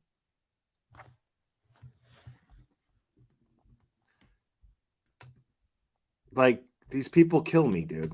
They'll do anything for content.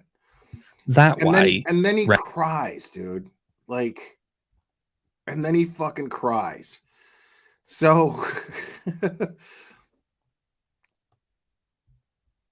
I can't remember which one let me see if I'm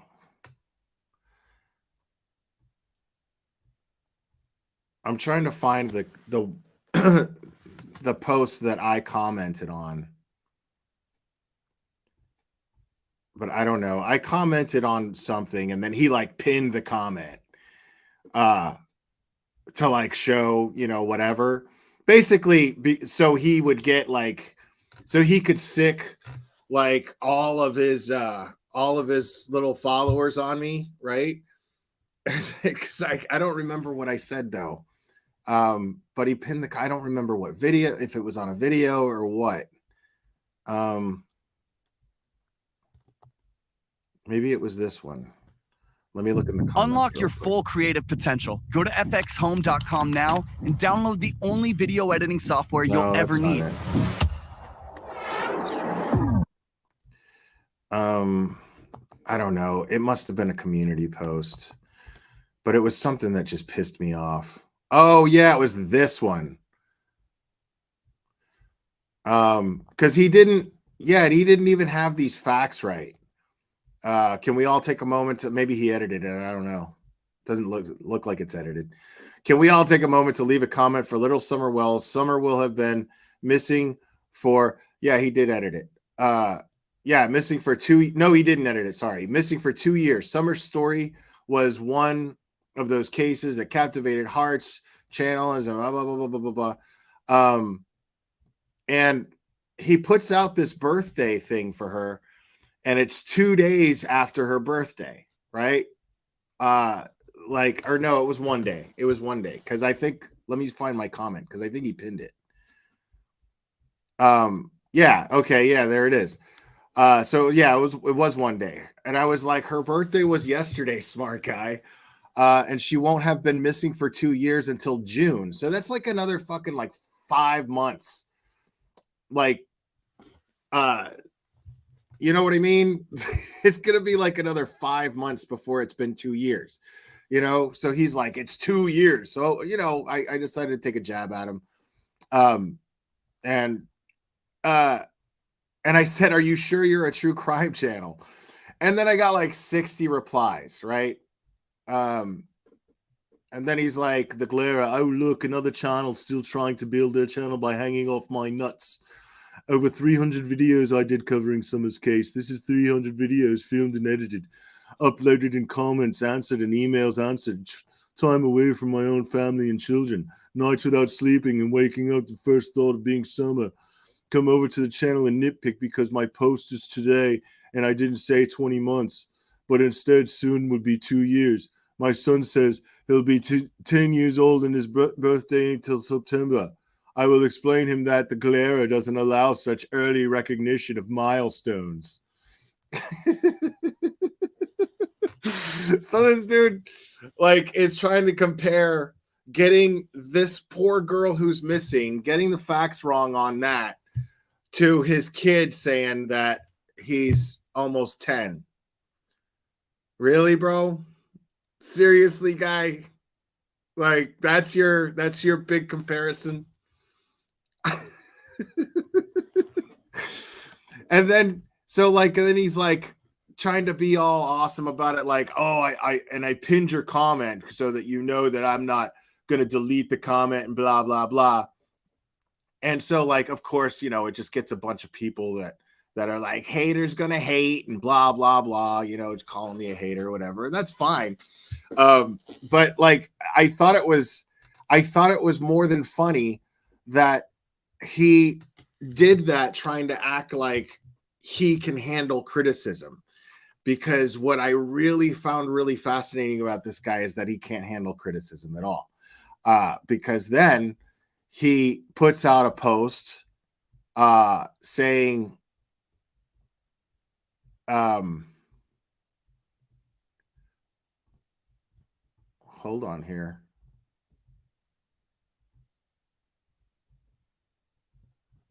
Oh no, he put this out way before. He put this out way before. But I think it was after, hold on, Calamity Jade.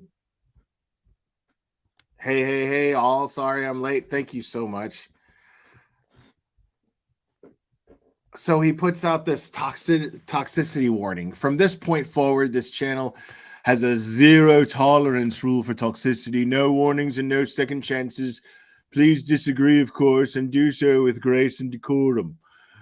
Please do not hate on a person for their beliefs or ideas. Like, I love when these people always do this. They always go this route. Like, this is a no hate type channel. This is a no, we don't do any type of negativity here, blah, blah, blah. But all the while spinning some sort of narrative that a girl who had nothing to do with anything is somehow responsible for the death of 4 people, and she's not charged or named as a person of interest in any way, shape, or form. And these were her friends.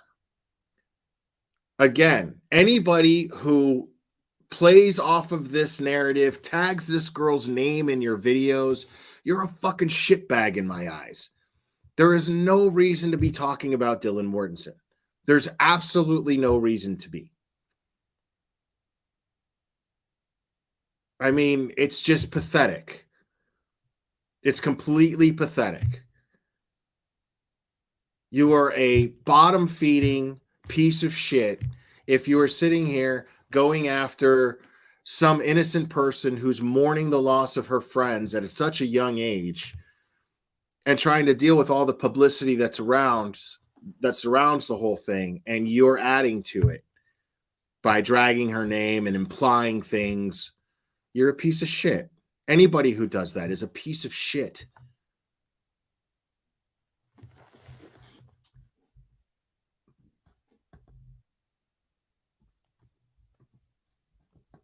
I mean, it's just ridiculous, dude.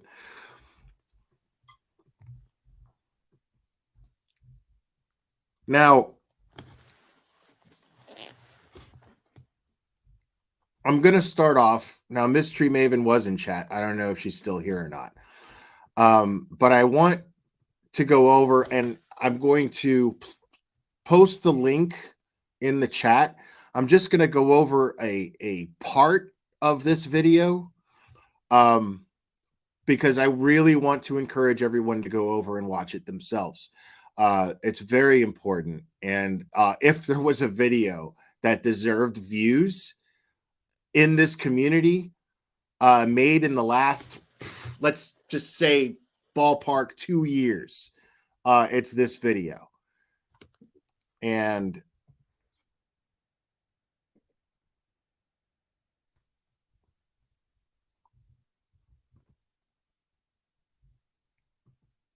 I'm just going to play the first interview that she did with the sister of Mara Murray. Okay, Mara Murray went missing like 19 years ago. I don't remember all the details. I actually used to about like, man, I want to say like 5 or 6 years ago. While I was at work, I was almost obsessed for about a couple of weeks listening to podcasts about that case. But it's been so long that I can't remember a lot of the details of the case. But I remember just being like, I can't, she just disappeared, this poor girl. And Mystery Maven interviewed her sister. This is one of the most infamous missing person cases in the true crime like genre right now, that so the fact that she isn't getting more views on this is amazing to me, because this is her sister, and her sister is saying in this interview some of the most important things that I've ever heard anybody say since I started following true crime. And so please, before I play this, I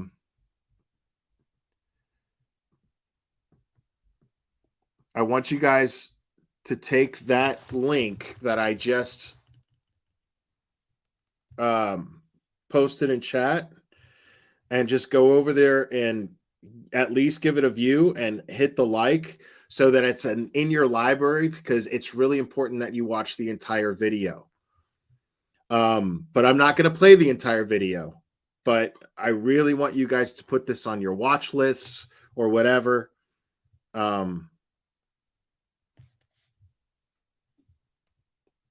Let me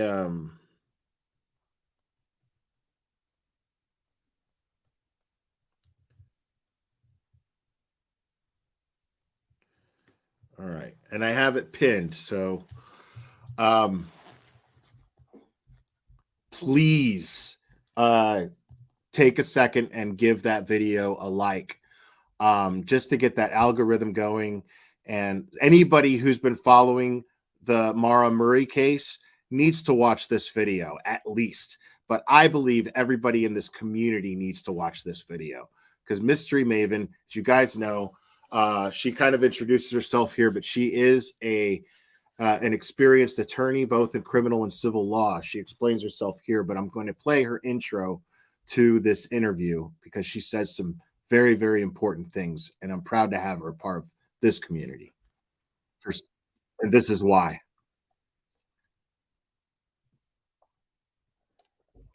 Shit.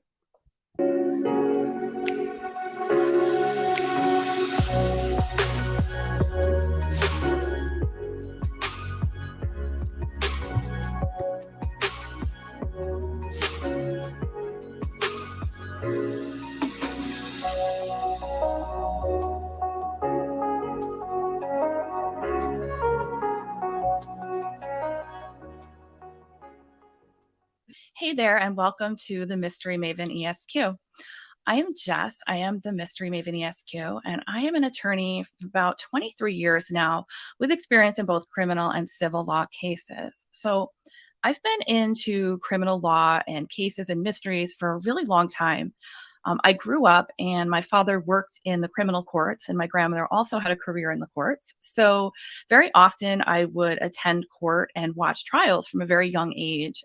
So in my professional life, I've worked both from the prosecutorial standpoint as well as in private criminal defense. And I've gotten both perspectives. And basically, my foray into YouTube was during the C virus. And when that happened and there were lockdowns, I did a lot of reading before, and I would read Reddit and follow cases, but I started to take notice of YouTube and to watch and then participate in the chats, and eventually created a channel.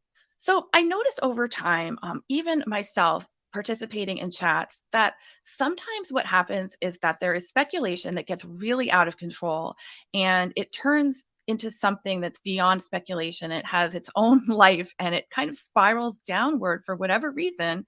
And the whole idea of, being careful in our words and recognizing that people are innocent before being proven guilty in a court of law somehow gets lost in the shuffle. And we end up with an outright condemnation of these innocent people. And sometimes it gets so bad that it reminds me personally of times in our history where atrocities have gone on. And when we look back on it, and we grow up and we learn about these things and we say, well, how could that atrocious behavior happen? And why didn't anybody speak up? Why didn't anybody stand up for these vulnerable people? And, why would I have participated in something like that? And, you hope and you think that you probably wouldn't.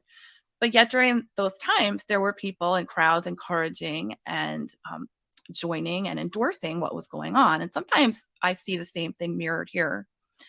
And unfortunately, it seems like that's happening more and more. It seems like so often there's a downward spiral with cases. And many creators, many of whom I really admire, they're reluctant to say anything, that they do notice what's going on. But for whatever reason, they don't want to say anything. And whether that's because it'll hurt their numbers, if they rely on this for their income, sometimes people just don't want to be involved. Sometimes people fear various creators in this space. But in my mind, apathy towards this is not going to effectuate change in this community. And I think I have to pause right there and say how glad and grateful I am that she made that point, because I could not have said that better myself. I probably would have said that a lot worse because I'm not Mystery Maven. I'm not an attorney. I'm not graceful. But I am so grateful that somebody with the credibility that she has pointed this out. And she's not calling anybody out or anything. She's just saying, man, we can do a lot more as a community. We could come together as a community, bigger creators. And if we create this narrative that it's not okay to do that, then that's going to catch on and it's going to be less tolerated by the smaller bottom feeding channels,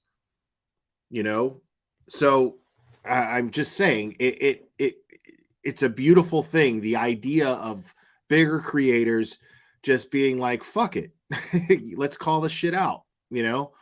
I'd love to see that more, and they have every right not to, and for whatever reasons, like the reasons that she named, and that's perfectly understandable. And I'm not judging any creators for that, but what a difference it would make to have that, a lot less apathy when it comes to this problem, because there are innocent people being victimized, and it keeps happening and it keeps happening.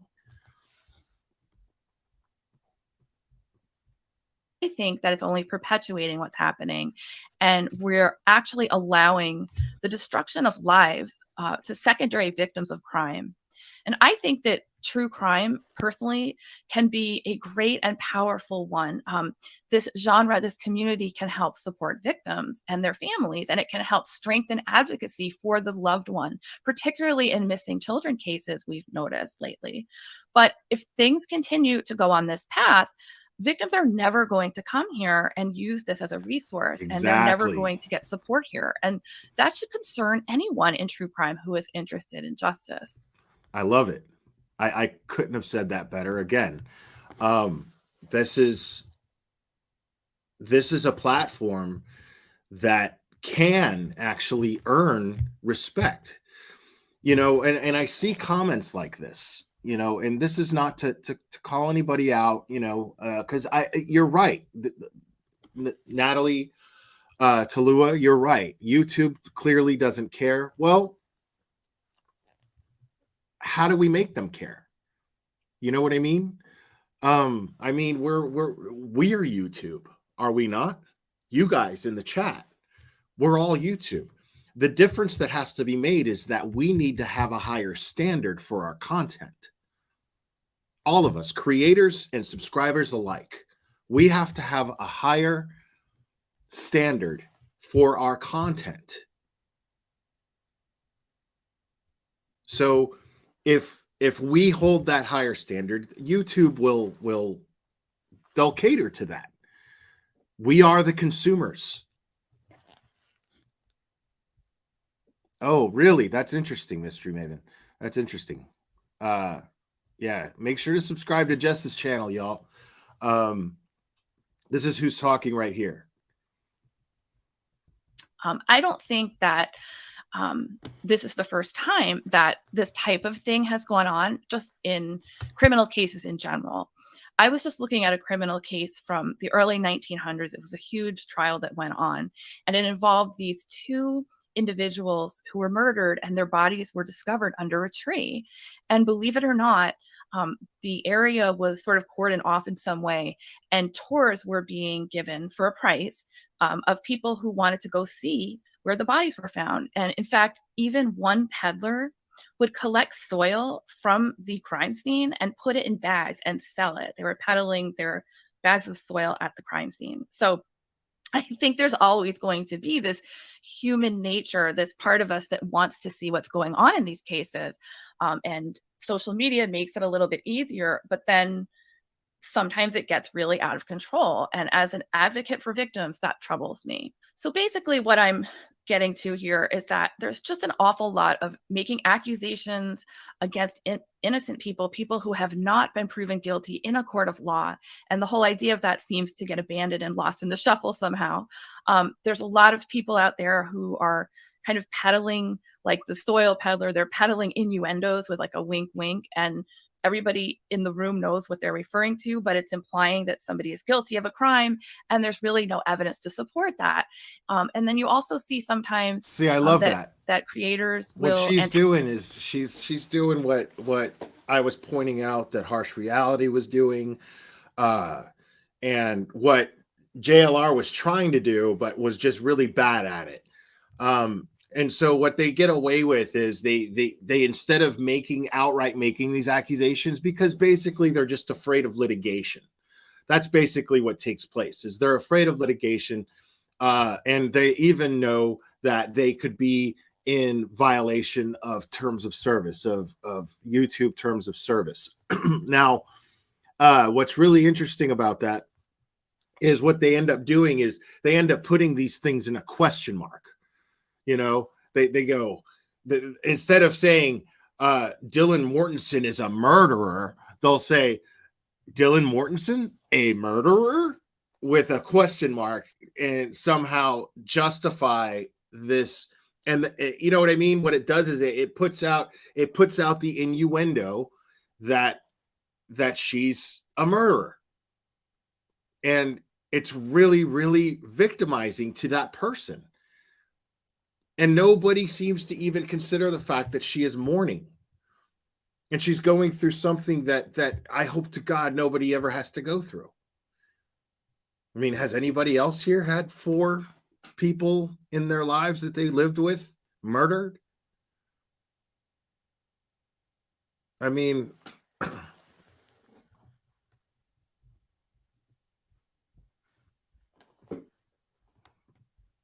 antagonize people when they're interviewing them, to antagonize them, to seemingly bring about certain types of misstatements, perhaps. Perhaps trying to identify the vulnerabilities, but then antagonizing them to a point and then exploiting that later on. And, the question that I have is, for what? Is it for clicks? Is it for views, popularity? Is it for money? Because it certainly is not helping the pursuit of justice. No, it's not. So with all of that in mind, I personally just wanted to do something on my channel that would perhaps help just raise the awareness of things, and to hopefully encourage creators, but also people who consume, is to talk with a secondary victim of a crime, to talk about how all of this type of speculation impacts these victims, and to hopefully improve how we as a community can cover these cases by using truth and facts and empathy as a guide. So that segues into my video today. And today I speak with Julie Murray. She is the sister of Maura Murray, who has been missing. All right, so please, and I'm going to leave it pinned through the duration of this live stream and try to remember to continue to refer you guys back to that for people who are just joining. But please click on that link that I have pinned in the comments or in the chat, and not only subscribe, but hit the like to that video, but subscribe to Jess, Mystery Maven ESQ. She is a criminal and civil attorney, experienced in both, and she really, I think that this community needs creators like her with her insight, her credibility, and her resources as being an attorney. So we need more people like that in this community, and with her moral compass as well, to, you know, channels like hers to get bigger is what we need, so that we have bigger channels setting that kind of example. So I really please would appreciate if you guys went and subscribed to Mystery Maven. Now we're gonna get a little silly here.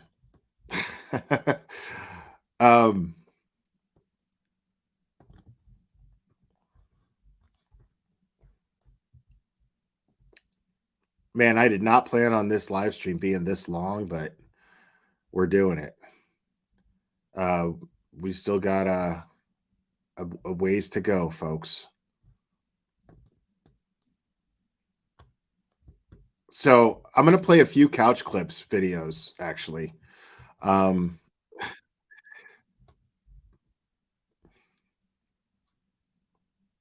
Because these are actually really funny.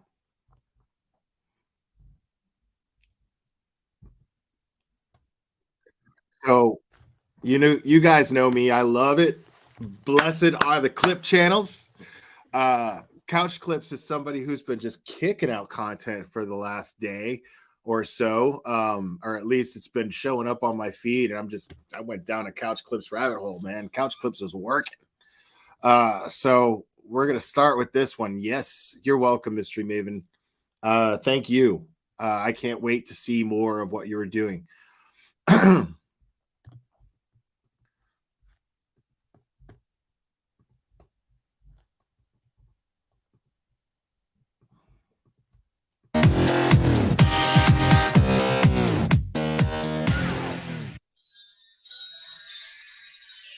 Now, we were going to start this live out, asking what, Dylan Mortensen knew.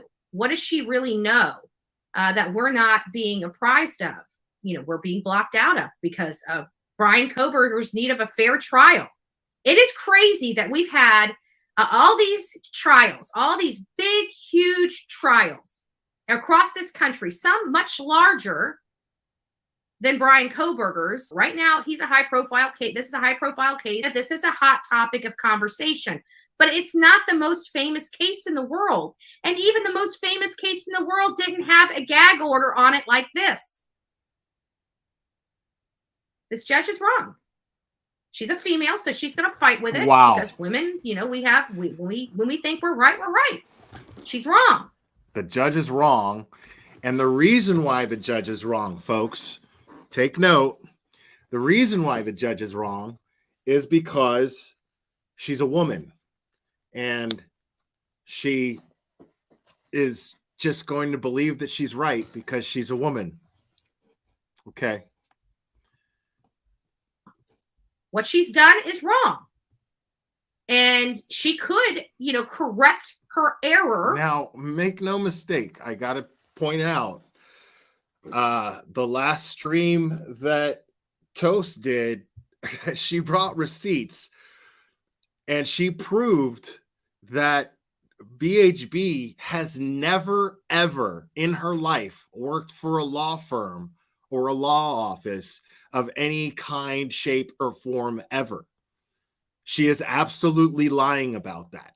She has absolutely no experience in law whatsoever. And this was proven. Okay? So she continues to talk as though she knows about the law, but doesn't know anything. Or the Supreme Court will do it for her. And I can tell her personally, and she already knows this, you would rather adjust your ruling than having a higher court wag their finger at you. Having a higher court overturn your ruling is one of the most embarrassing things, in my opinion, a judge can have done. So it's not going to happen. In my humble opinion, that's not going to happen, though. I don't know. Correct me if I'm wrong, Jess, but I don't think this that's judge, going which to happen. I believe is a great judge, she needs to realize that there is the need of the public. What she's doing to the people in and around this case. She's a good judge, according to Strangler Betty, with no law experience whatsoever. But to her standards, she's a good judge, but she needs to not do what she's doing. I love it. Thank you, Betty. Case is unconstitutionally wrong. So she needs to adjust and amend her gag order. And I would behoove her to do it before this goes to the Supreme Court. She would be because you know what? She would behoove her to do it before it goes to the Supreme Court. It's not going to go to the Supreme Court. It's not going to go to the Supreme Court. What are you talking about? At the end of the day, it's all these little, things that are dwindling away. A lot of people don't realize this. And I talk about it all the time on here. The whole thing about setting precedent, right? Precedent. You hear me about talking about precedent. And I always talk about that because, our Google attorneys, the people that don't understand the law, many of you guys do it. And it's not disrespectful to you guys. Google attorneys. I love it. Patricia Sell, thank you. That's because BHB bought the success with PLGL Words book. Oh, okay. This is fantastic, folks. Hold on. Let me play that one more time.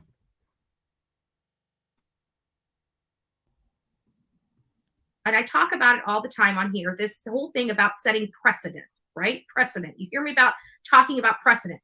And I always talk about that because, our Google attorneys, the people that don't understand the law, many of you guys do it. And it's not disrespectful to you. The Google attorneys.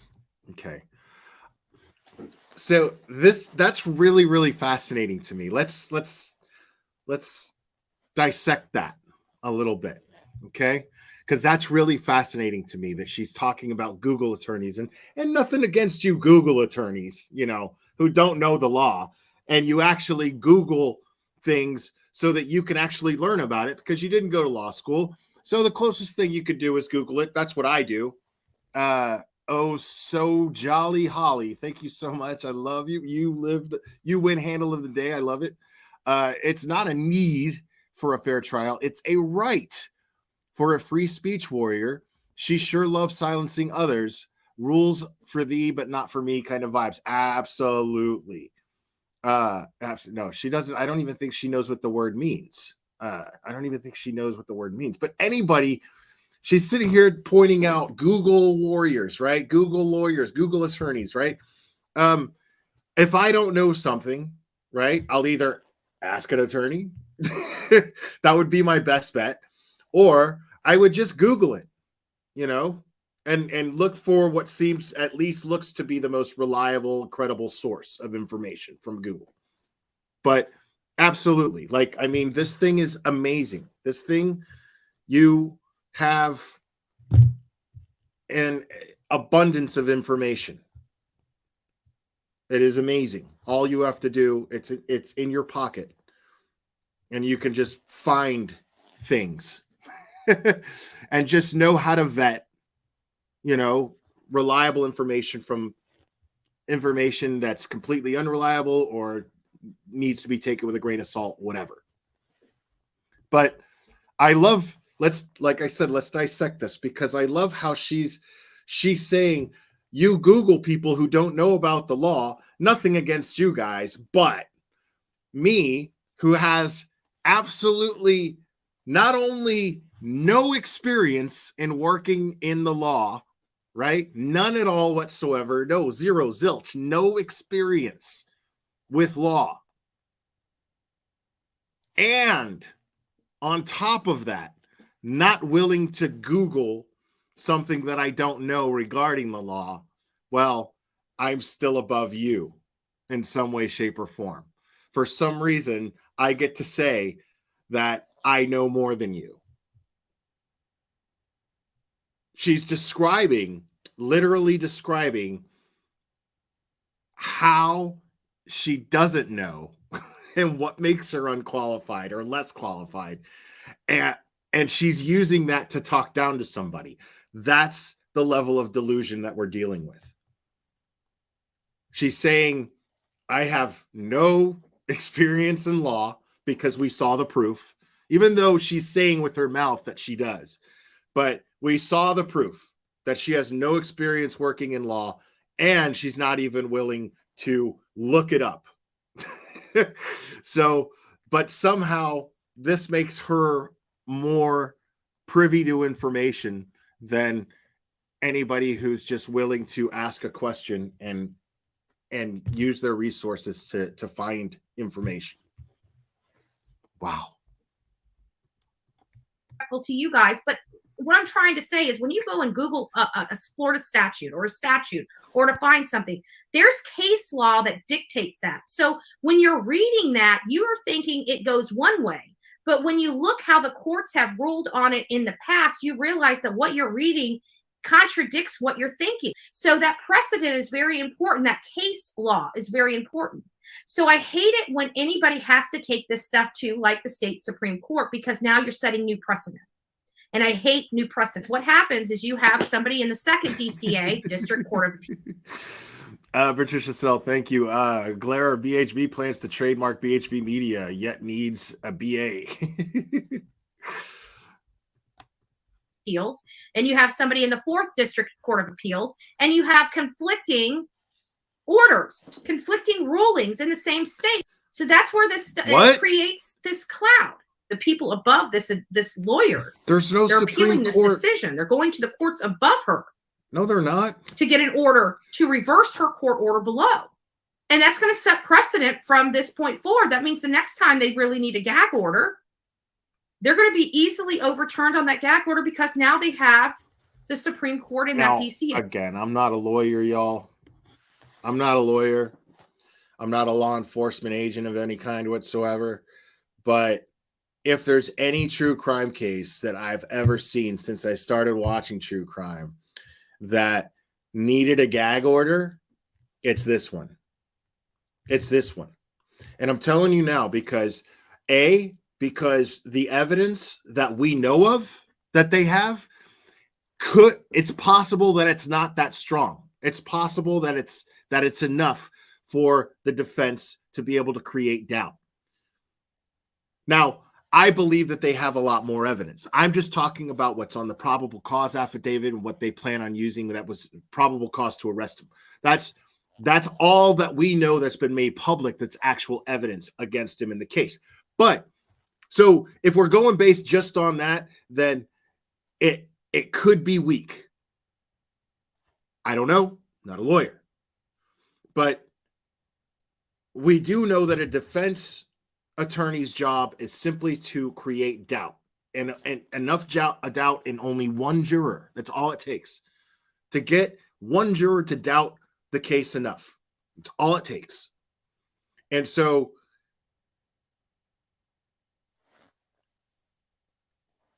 to have, sorry, I got distracted by something in chat.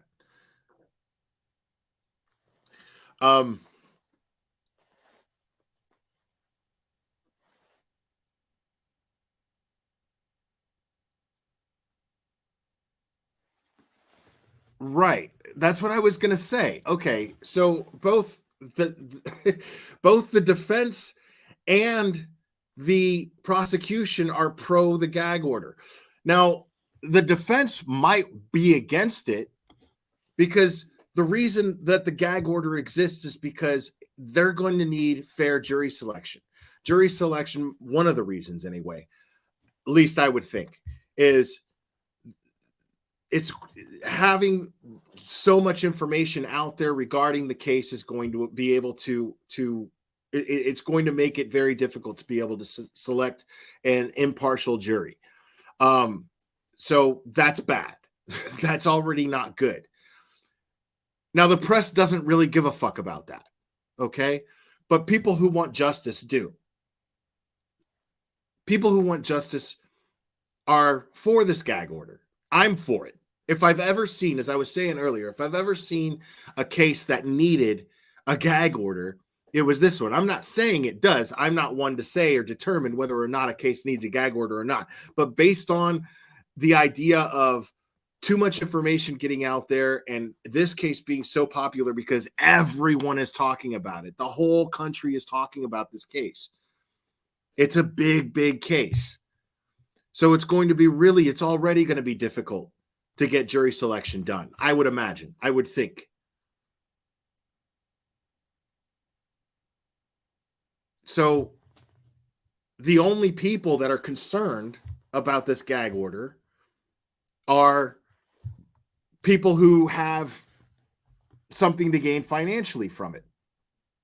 And it's not that serious. I mean, there's so many other things to talk about. I mean, I'm not saying not to talk about Brian Koberger or nothing like that. That's not what I'm trying to do. I'm not trying to trash anybody who does talk about Brian Koberger. I don't care. What I'm saying, though, is like, if it comes down to a point to where there's nothing else to talk about, right? And you're an ethical channel where you're just like, there's really no credible information. There's no new information. I mean, there's already other cases that are happening right now. The Letitia Stock trial, that's going to start in a month or two. I mean, I'm going to cover that shit from beginning to end. That is my plan. I want to see justice in that case so bad. But in the meantime, unless there was an actual update in what was happening with her case, there was no reason to talk about it, because I actually want justice. I mean, she's such a hateable person that for a long time after the fact, it was very easy to just keep talking about her. But, there was no reason for it. And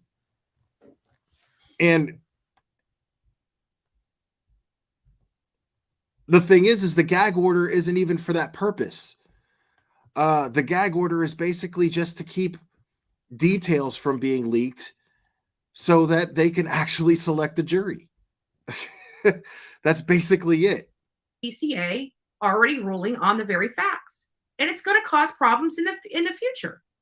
So in an effort to stop that, the judge should just modify her order to be compliant with the Constitution of her state and the United States, and make it lessen it, make it where it's not hindering people's abilities to the freedom of speech, but also not nobody's abilities are being hindered to freedom of speech. Now, I get what's going on. Now, the people that are trying to turn over the gag order, that would be Kaylee's family's attorney. Okay. Now, here's my thing about that. And I will absolutely, I know that people are going to get mad at me because I'm saying this, but the Gonzalez family, either you want justice for your daughter or you don't. And I know that sounds harsh, but the fact is you got to let the people who handle getting justice. I understand you want more information, but you talk too much to the press, and that is not going to get Kaylee or the other three victims justice. It's just not. So I get that you want to hear more and you want, the police, they're not doing this. The police just because you feel like the police aren't working up to your standards, it doesn't mean that they're not getting things done. There is something called due process. There's something called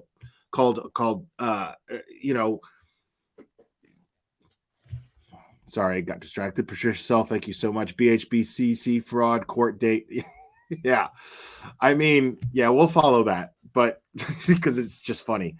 But yeah, there's something called due process.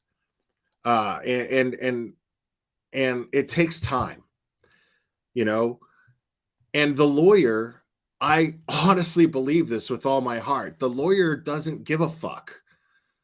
Their family lawyer is just another attorney looking to have his name out there because this is a high profile case and this is a good way to get his name out there.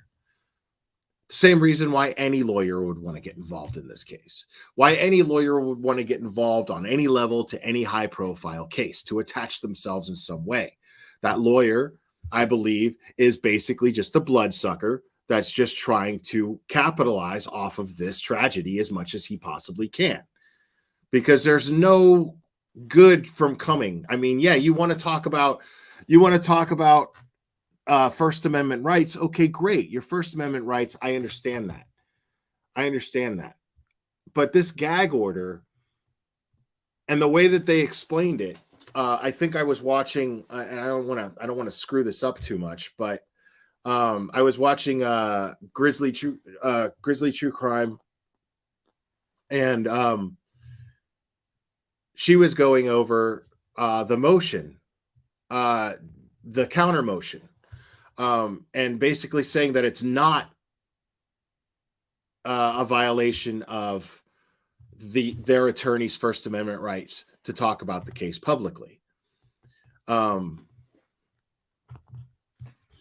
Right, exactly, Mr. Maven. Everyone has the guaranteed right to a fair and impartial jury. It might behoove her to read about that. Exactly. Yeah, and that takes precedence, Betty, over you having access to information regarding the case. Okay? It takes absolute precedence over that. Oh, so jolly Holly, thank you so much. She makes my drunk uncle look like a priest.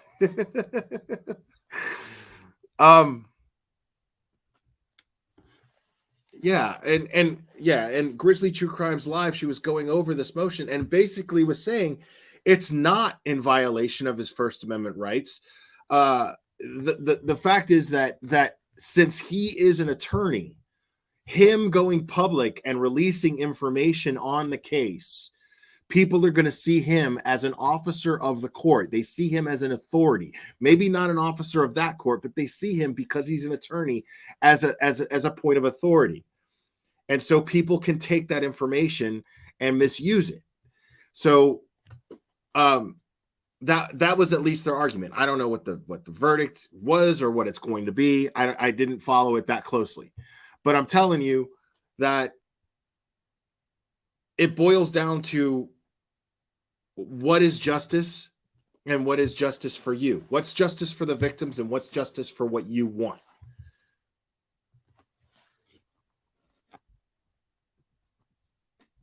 Being unduly burdensome and being overly broad. You can't just any and all people. You can't do that. So she can probably gag order the witnesses and the prosecutor and the defendant and the defense. But, and that's got to be, you need to use that gag order power with prudence. And I just feel like she just went over and above what she was, she had authority to do. So I really do hope that the 30 news organizations, she absolutely that had is the very authority to do powerful it. Going into an appeal process, having 30 news organizations, that means that they are, those 30 news organizations are funding this, because to be honest with you, she's costing these news organizations millions of dollars with this gag orders, millions of dollars. She's only costing me thousands, right? But she's costing these news organizations literally. How is she costing you thousands? Like, you don't even know how to report on the facts when they're available. Like you piss that content away. You don't even report on them factually at all. Like, that's not costing you thousands of dollars. You're still grifting. You're still making money off of doing what you do.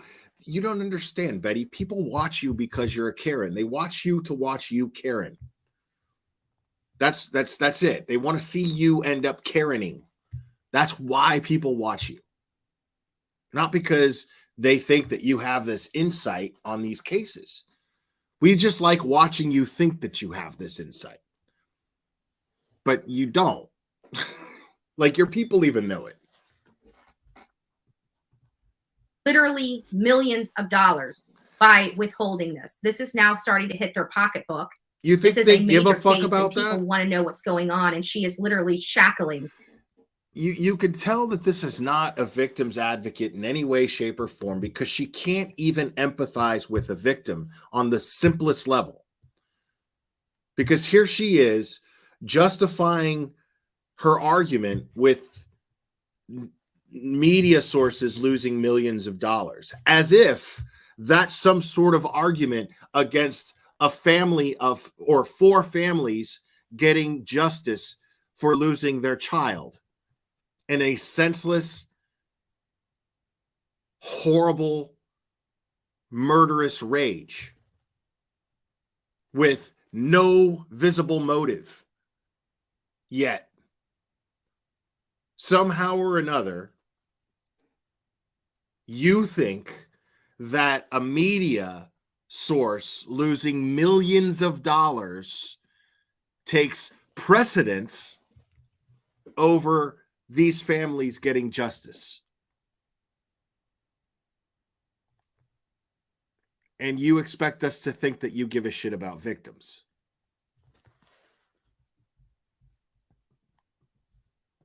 The entire United States from speaking about it. That is unconstitutional. That is literally the most unconstitutional No. No. And it worries me because about everyone is still talking about it. Just the people involved in the case are not talking about it. You're still talking about it. Technically, I'm talking about it. But everybody's talking about it. All the creators that I just went over are talking about it. Icked Mel's talking about it. 10 to Life is talking about it. Everybody's still talking about it. Nobody's suppressing your right to talk about anything. What they're saying is no new information about the case can be released. That there's a gag order. That people who have information on the case cannot talk to anybody and release any information. That's what the gag order says. The purpose is simply ultimately to get the victims justice. That's it. That's it. Gives a fuck about your little thousands of dollars on your YouTube channel. Me about her ability to handle this case moving forward because of this very specific issue. You can't protect one's rights by violating somebody else's rights. That's not how it works. I love that. Coming from her. Let's explore that thought for a second. You can't violate somebody's rights while protecting somebody else's. But Betty, you hide behind the First Amendment to harass people, to get their livelihood stripped from them. And then you post it for content with pride. You victimize people and you take away their right to a livelihood. You take away their right to peace in their own neighborhood, peace and quiet. You strip them of those rights while hiding behind the First Amendment in order to not get arrested when you actually belong in jail for what you do. It's incredible to me that you have the right, that you have the audacity to sit there and say, well, you can't protect someone's rights while taking away someone else's rights in order to do. No. You do that. That is your practice. That is exactly what you do. That is 100% your job description. An honest job description of what you consider to be your job is that. Is that you victimize people while hiding behind the First Amendment.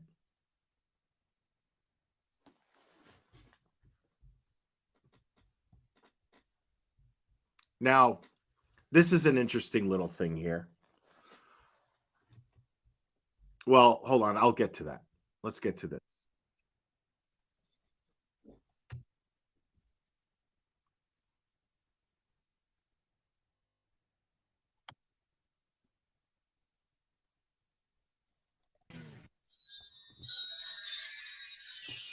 Yet in her statement, her written statement to law enforcement, she writes in here that the male walked past DM as she stood in a frozen shock phase.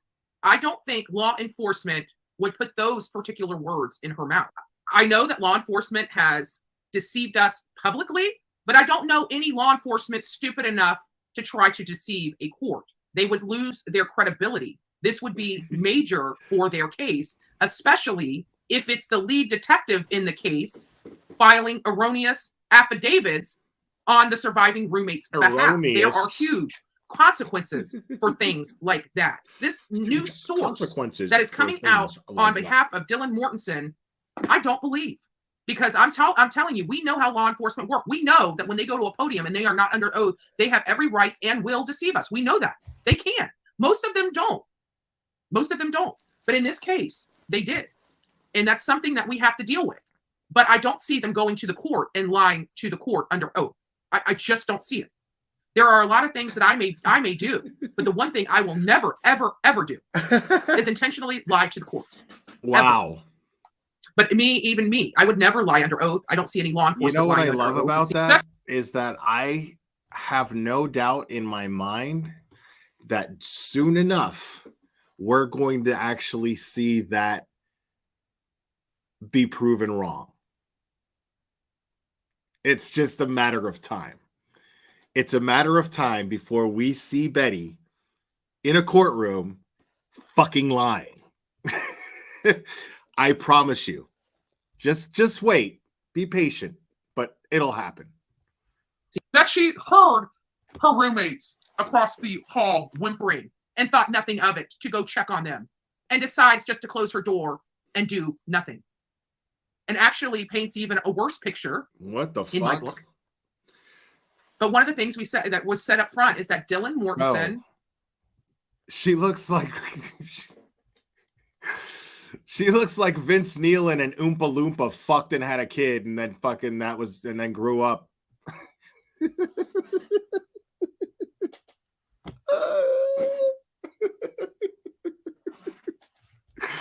Dude.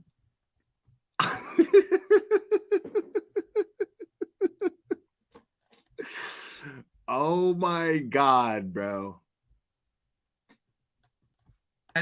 Was newer to the house and apparently didn't want to cause a commotion. Other thing that she said was that she felt that law enforcement threw her under the bus. And when I heard that, I'm like, I don't think law enforcement threw anybody under the bus. Now, I think they're probably just dumbfounded. No, and let's say that that's true, okay? Let's say that Dylan Mortensen actually started. Hold on, let me. I got to get through this thought. Let's say that that's true. Let's say that that's fact, that Dylan Mortensen feels that law enforcement threw her under the bus. I could understand her saying that because they put her in the affidavit. But the thing is they redacted it. Okay. It was online sleuths that dug up to find out what her real name is and who she is and everything. They redacted that before they released it. It just said DM. You know, so law enforcement did what they could. You know what I mean? They're not going to like keep the whole affidavit private. You know, they're not going to not make it public just for her sake. You know what I mean? They redacted it. They did their job. But I could understand her feeling that way. I can understand her being like, fuck, you know? But no, they didn't throw her under the bus. They released an affidavit and they put her initials in there, and then online sleuths did very, very easy sleuthing, and now everyone's bashing her. I tried. I tried at first when the affidavit was first released, and then these idiots started talking. I still referred to her as DM out of respect for the efforts of law enforcement trying to keep her anonymous. But at this point, it's pretty futile. I mean, her name's out there and it is what it is. But I tried back then. I was hoping it would die down and then she'd get some peace. But unfortunately, that's not in the cards for her. Thanks to these assholes. Dumbfounded like the rest of us, saying, so all these things were happening inside your home and you didn't bother calling law enforcement, you know, and they're having to clean up this mess. I don't think she was thrown. No, dude. Like, of course not. Of course you're not going to call law enforcement. Like, yes, people being rowdy and having fun at 21 in your house 4 a.m. on what, a Saturday night or a Friday night? It's perfectly fucking, it's perfectly normal. She was, I mean, to react by saying, hey, shut the fuck up. That's perfectly normal. To either ignore it or even say, shut the fuck up, is totally normal. What's abnormal is calling the cops on your roommates who are probably used to being rowdy. That's abnormal.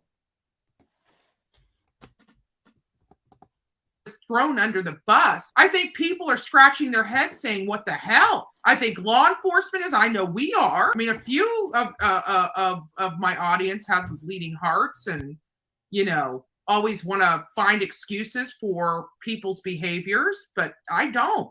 I am in the world of reality.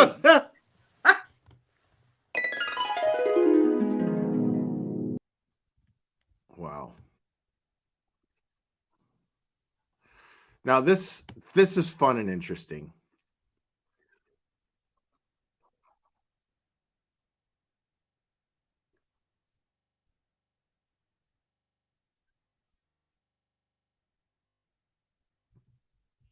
Hold on a second.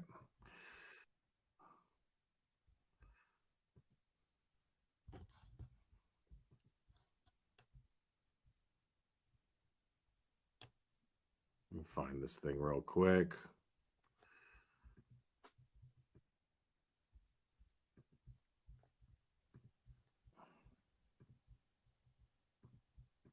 Four things that tons of content creators do that can get your channel deleted off of YouTube, which means all of that hard work and effort that you're putting into your channel, gone. It will no longer exist. So pay attention to all of the things that I'm going to be talking about here. And we're starting right now. This video is brought to you by Placeit. Placeit has easy to edit YouTube intros, channel banners, end screens, and more for YouTubers. And the best part is you don't have to have any additional software to use Placeit. You do everything directly in your browser.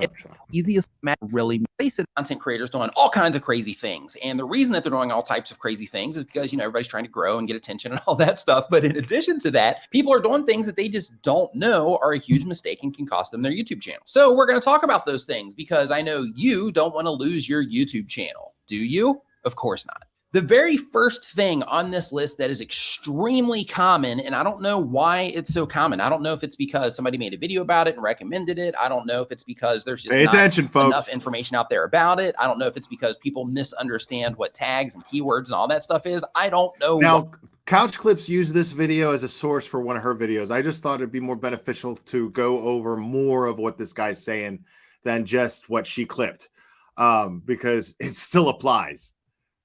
But the thing that can get your channel deleted is called tag stuffing. Tag stuffing, also known as keyword stuffing, is where instead of using the tag box that YouTube gives us, people cram a bunch of tags or keywords that they're trying to bring attention to their video for. They will just cram a bunch of those down in the video description. YouTube does not like that in any content that they find that has the tags piled up in the description like that is at risk of being deleted off of YouTube. In fact, YouTube specifically says the following types of content are not allowed on YouTube. Placing excessive tags in the video description, tag stuffing, rather than placing them as tags upon upload. It's not allowed on YouTube, so it's probably a good idea not to put that into practice at all. Oh, and really quick, this is my first time making a video with this craziness going on in the background. If it's distracting for you, or if you think it looks cool, or you think it looks bad, like whatever your thoughts are, let me know down in the comments below, because if it's too much, I just won't do it anymore. But anyway, another thing that can get you in trouble, so to speak, on YouTube is using another content creator's channel name in your tags or metadata. This also falls under misleading metadata, so it's something that you want to avoid at all costs. Never do it for whatever reason, with the exception of if your video is about a content creator, or if you're doing a collaboration with that content creator, then it's a little bit different. But if you're using tags of other channels in your tag box or in any of your metadata for the hope of connecting to their channel in some way so you can get traffic from it, that's a violation, and you can get in trouble for that as well. So if you value your YouTube channel in any way, shape, or form, and all of the hours, let's discuss real quick an example of what he's talking about that will get your channel deleted. So tagging a bunch, just crazy mass tagging. They can't stand that. Or using content creators' names in your description and tagging them when it has nothing to do with your video. Okay. Let's just take a look at something here. Let's just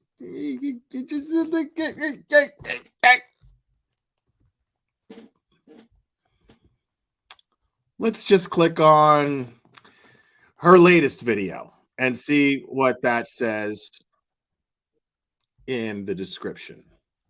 Let's see what the description looks like.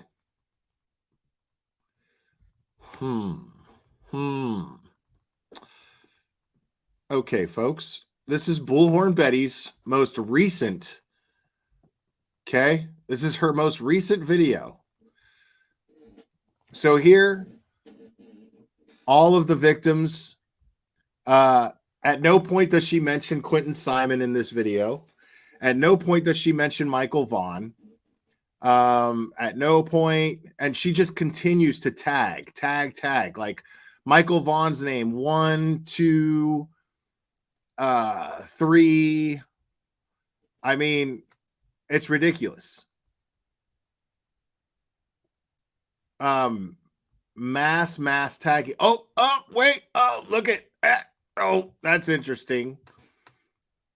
So Molly Golightly tagged, Ickadmel tagged, Ryan Upchurch tagged, 10 to Life tagged, Dolly Vision tagged, Chronicles of Olivia tagged, Justice for All tagged, House of Williams tagged, Jonathan Lee Riches Investigates tagged.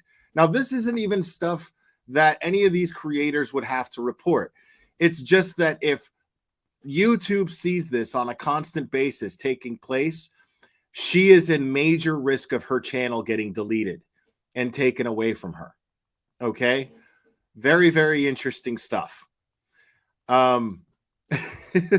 So two of the things that this man said in the description of his video, where he says 4 things that'll get your video deleted or get your channel deleted off of YouTube.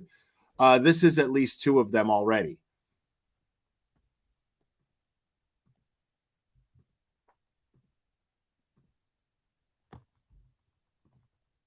Oh, wait.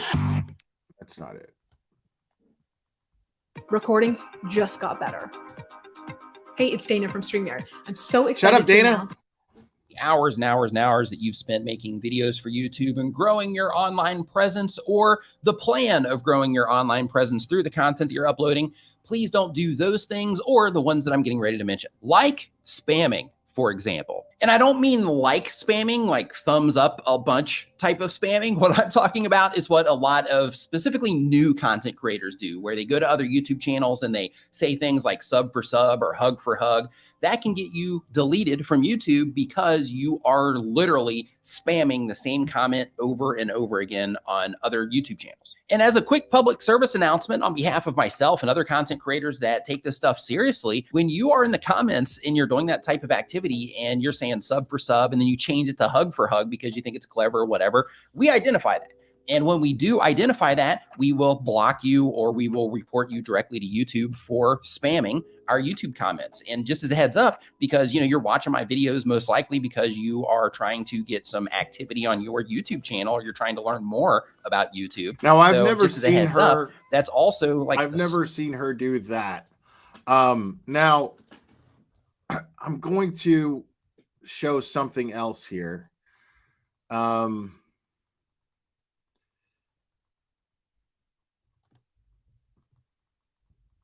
Now, this is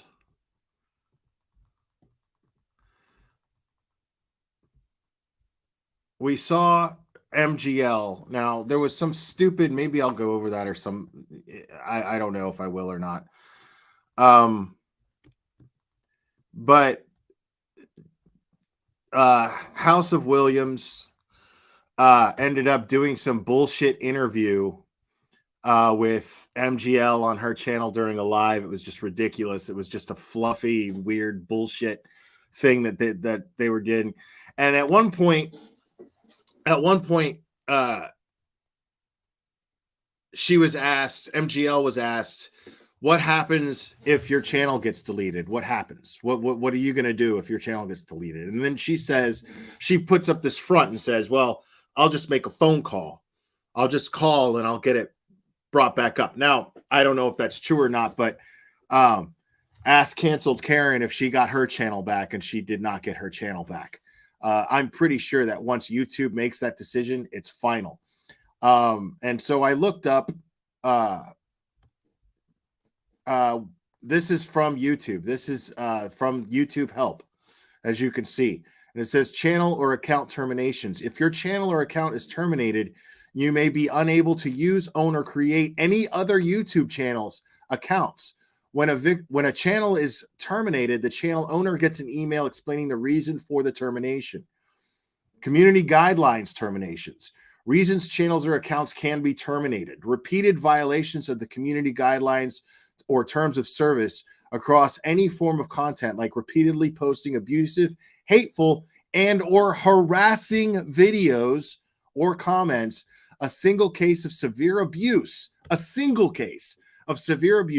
such as predatory behavior, spam, or pornography, channels or accounts dedicated to policy violation like hate speech, harassment, or impersonation. If you believe that your channel account was terminated by mistake, you can appeal using this form. Now, when they say impersonation, they don't mean what I do when I do impressions.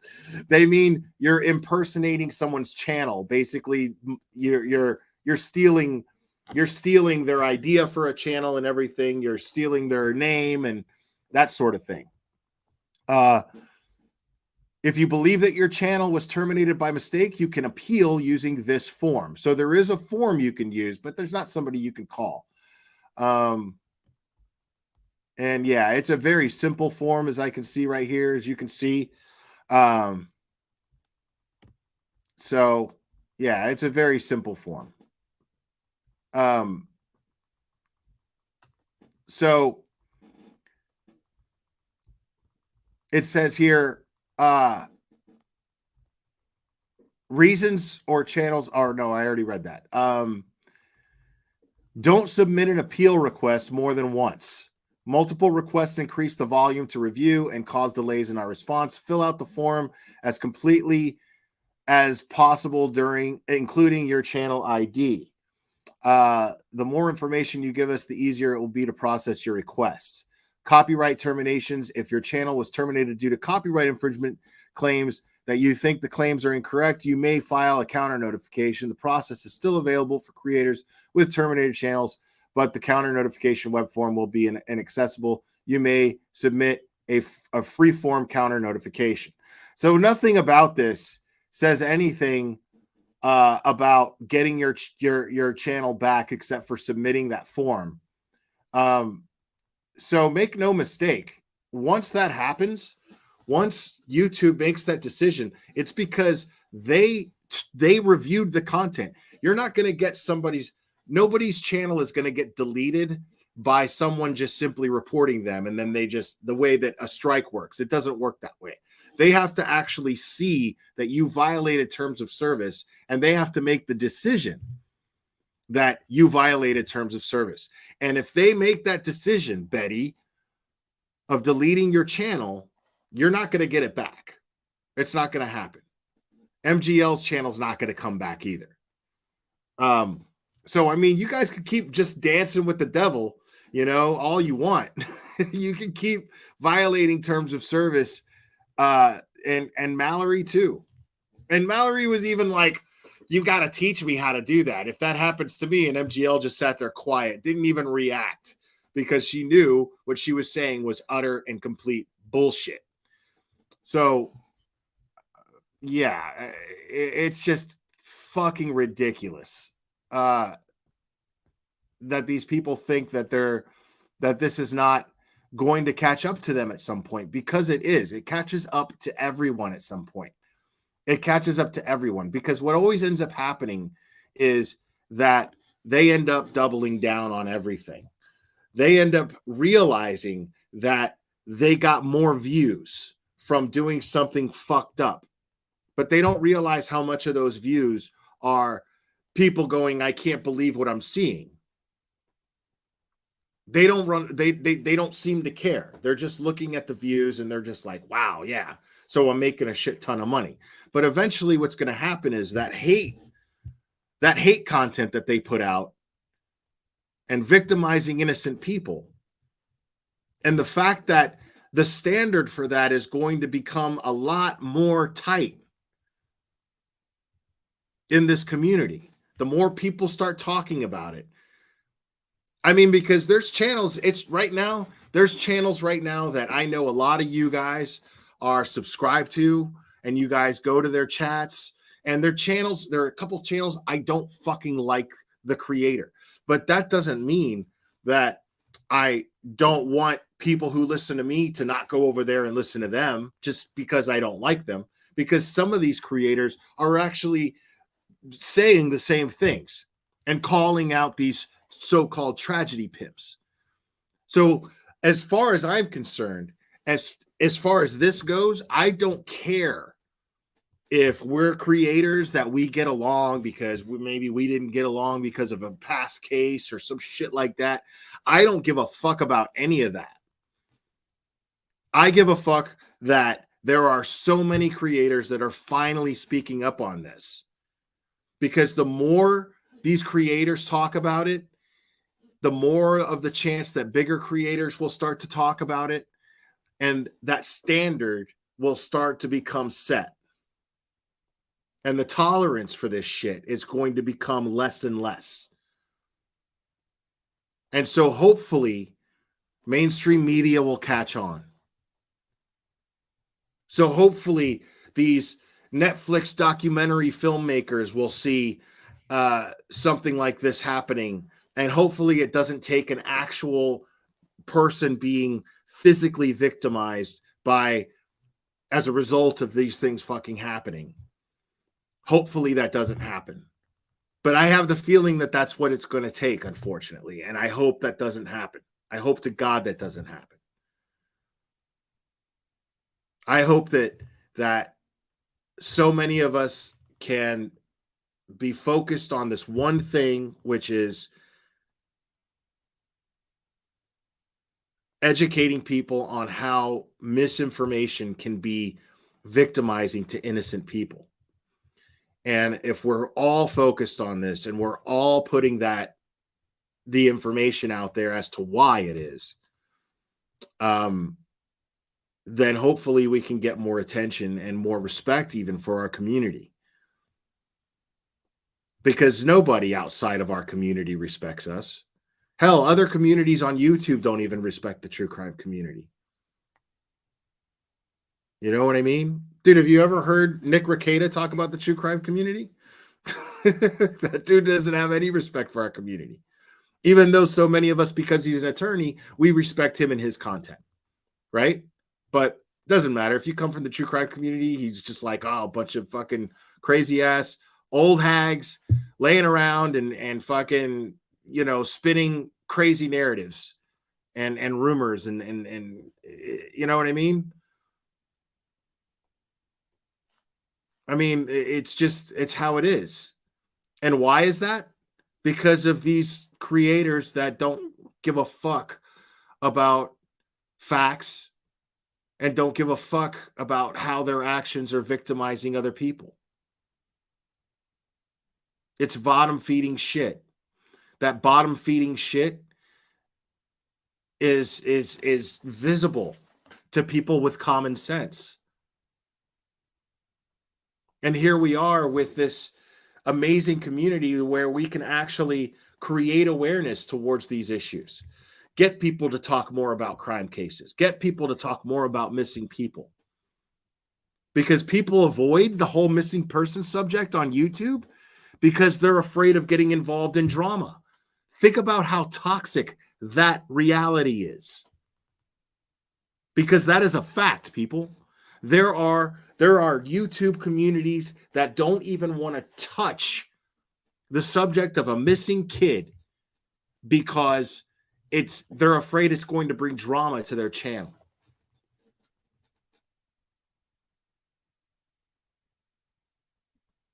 What chance does that kid have? You know? But think about how much better that kid's chances would be if channels with 100, 200 to 1 million subscribers focused at least one video on how detrimental misinformation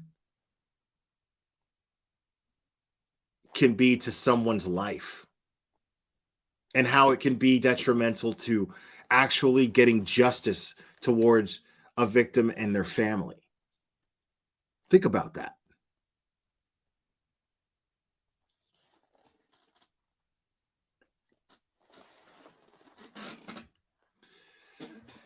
Lakota Princess, yeah. I mean, it's crazy because here we are, the people who have always been talking about this.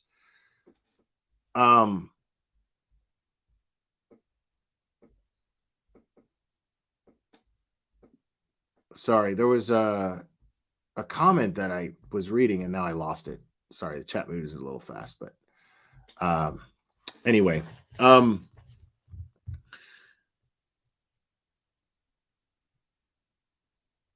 mean, you know, and that's the thing. The issue with that is that we don't have a higher standard as consumers. We don't have that higher standards.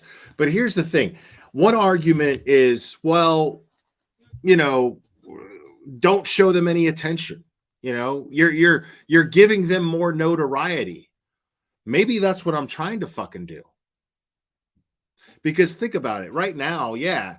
If it's just us smaller channels that are just pointing this shit out, right? If it's just us, then sure. All we're doing is really just making some people curious. But think about it. How many of those subscribers are subscribed to a much bigger channel as well that they respect more than anybody, right? And so if it becomes the norm for these bigger channels to call out these creators that are doing wrong, and not necessarily by name, I'm saying just point out their actions and what they're doing and tell their subscribers to have a higher standard, then I think that would absolutely catch on. So I say, fuck yeah, put the light on every one of them. I say, make them famous. Make them fucking famous. That's what I say. I say, blow JLR the fuck up on YouTube. Get them huge. BHB, I say get them all. Get all the attention on them and what they're doing. But that negative attention, is going to fucking destroy their channels. That negative attention from the right creators is going to make them be examples of what not to do when you follow crime cases. I truly, truly believe that. So I say, yeah, I say give them all the attention in the world. I say make them famous as fuck. That's what I say. I don't give a fuck about their temporary success. I want them to have the largest temporary success that there is, so that the standard, all of a sudden, they become the example of what not to follow on YouTube. And then they just crash and burn. There's one creator that used to talk about me all the time. It was just so funny because I was just like, eh. And then I just stopped giving that person attention. That person, if you look them up right now, I'm not even going to say their name, but if you look them up right now, they have like 26,000 subscribers, right? This person can't even break 700 views on a video anymore. Why? Because people ended up finally seeing right through him. People were finally like, fuck this guy. At one point, he was Mr. Popularity. I loved him at one point, and then he decided to pick beef. This is the guy. This is a guy who just would be so he would be super cool with you and try to latch on to a creator that was getting some sort of attention on YouTube, and then start a beef with them, and then that would be their content. But people caught on to this. This was his MO. And then people caught on to it and just nobody gives a fuck about that dude no more. Let him make his little videos. Dude, shit doesn't even show up on my feed. Even if he tags my name, shit doesn't even show up on my feed. He's nobody. It's hilarious.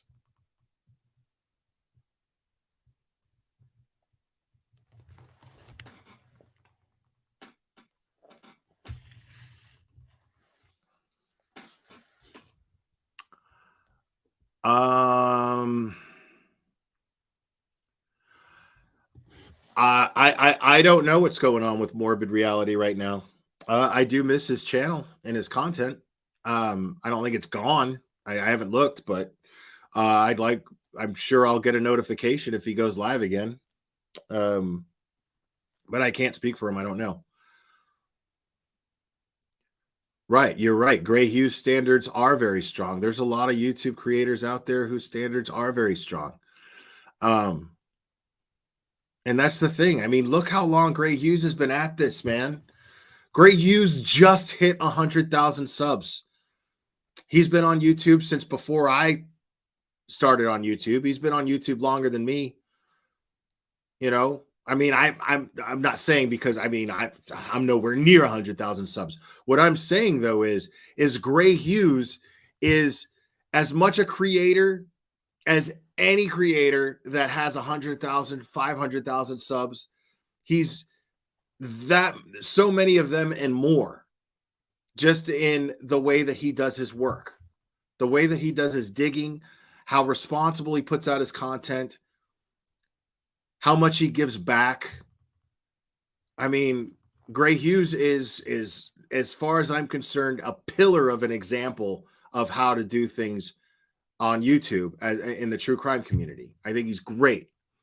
And the fact that he's only now reached 100,000 subs tells you that playing the long game is worth it. It's worth it.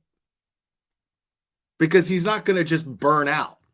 That's not what's going to happen. Gray Hughes is going to keep growing and growing and growing and growing. He's going to continue to have that momentum and keep going and going and going and going. Because so many of these YouTubers who end up just blowing up because they're a flash in the pan, that's exactly what they turn out to be, is a flash in the pan. And then they're done. It's over. Because people got really excited about them all at once and then got really sick of them all at once.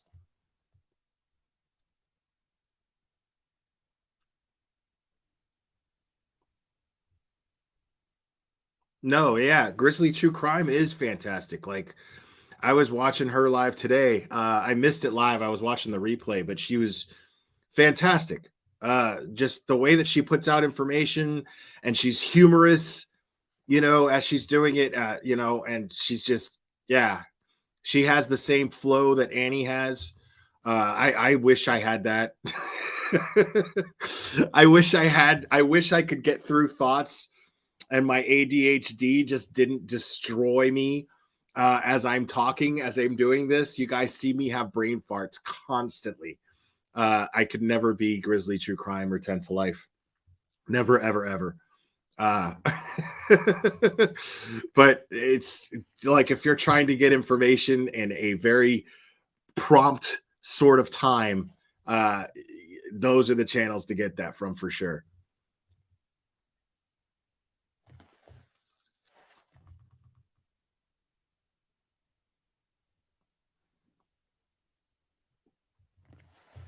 Yeah, I love that about Gray. I love that he gets frustrated. Me and Gray can't figure out, because we had a falling out years ago, and then recently we became cool again, just in the last few months, and and somehow we can't figure out the block thing. He's not blocked. I know he's not blocked on my end. He says that I am, that he is, and he says that I'm not blocked on his end. But he can't see my comments in his chat. His whole chat can see my comments, but he can't see my comments. And if you know Gray, this is very, very frustrating for him. This one little irk of detail is going to throw off, and and he'll be there, and he'll be like, yeah, Glare, Glare, you're going to be here and everything, but it's just a little weird. I can't see your comments. Everybody else can see your comments, but I can't see them, and just a little weird, if you're gonna be here. I don't know, and he's trying not to tell me that I can't comment because he knows he's gonna sound like a dick, but I don't blame him. So I'm already like, yeah, let me just say hi and then I'm out. I don't want to fuck up his dynamic that he's got going on, but it's just really, really funny because it's just like, yeah, Glare, I mean, if you want to be here, you can be here. Just, just weird that I can't see you and everybody else can see you. And so I don't know what you're saying, and I can't respond to what you're saying. And and then just seeing him get frustrated, I'm just like, okay, I'm out, because I do not, like, it's very delicate. I don't want to fuck up his flow of what he's doing. I don't want to fuck up his momentum, and then I'm just like, fuck it, I feel like total shit when it happens. But I love Gray, so now I just kind of, until we figure this thing out, I just listen to him from afar.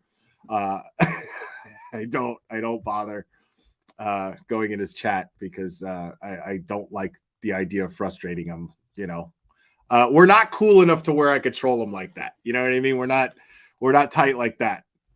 So like, I would do that to a creator that I'm like really, really cool with and friends with. But we're not tight like that. I can't get away with that.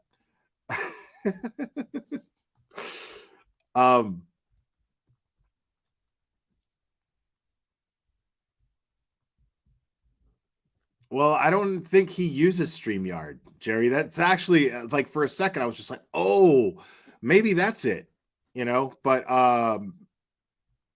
if that were the case, I think he'd still be able to see me if he was, I don't know. We'll figure it out. But I don't think he even uses StreamYard. I think he uses OBS, which I'm going to switch over and start using at some point soon. A lot of this is going to be the year of education for me, folks. What I'm going to be doing is I'm going to really engage in improvement. Okay, I'm going to use better software. I'm going to purchase better equipment, better mic, things of that nature. I'm going to learn how to edit, or at least attempt to teach myself how to edit so that I can put out pre-recorded videos, things of that nature. So yes, 2023, the plan is to be, what could I do more with my channel? is the idea. So I'm going to start. As you can see, I have started that, but I'm visually anyway. So we're going to try to improve the content, most importantly, moving forward. So anyways, guys, I'm going to go ahead and wrap this up. I had a great time with you guys, as always, having a great time with you guys. All your likes that you guys hit, I appreciate it. Make sure I still have it pinned at the top. Make sure, please, to click on the link that I have pinned. Give the video a like and subscribe to the creator. Subscribe to Mystery Maven ESQ. And make sure you watch that video and share that video. If you have a Twitter, share that video. If you are active in the true crime community, post it in community. Do everything you can to get people in this community to watch that video, because it's extremely important. And the perspective of Maura Murray's sister is unbelievably insightful. And heartbreaking as well. So please give that video a like and make sure to watch it and make sure to share it if you can. Guys, I'm going to call it. I love you very much, and we will do this again very soon, my friends.